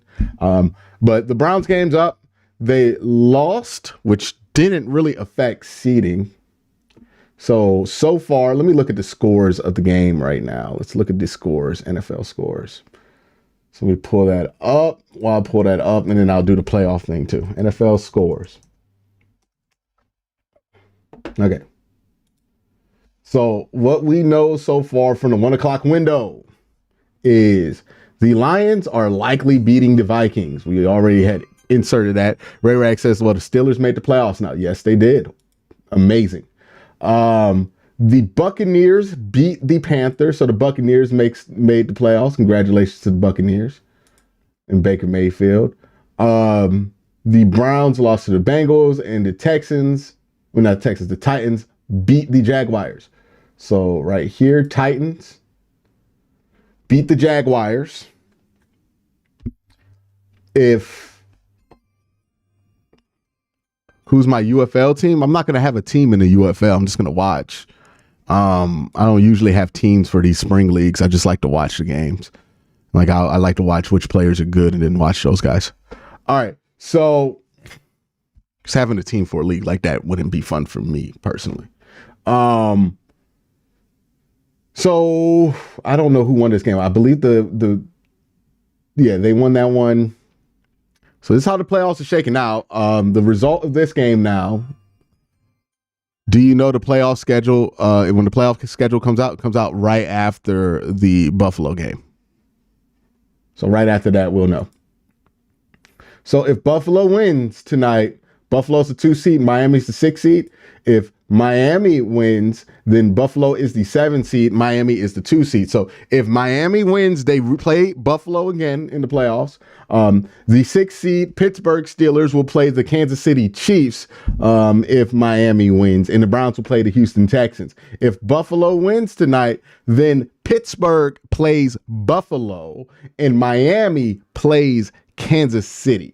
Now, what's important for the Browns? Which one is better for the Browns? I'm not really sure, right? Miami has a good chance to upset Kansas City the same way that if Miami wins, Buffalo has a good chance to upset Miami, but Pittsburgh doesn't have a great chance to upset Kansas City. But the way Kansas City been playing, you never know. So all that being said, it's going to be interesting to see how this playoff stuff rolls out.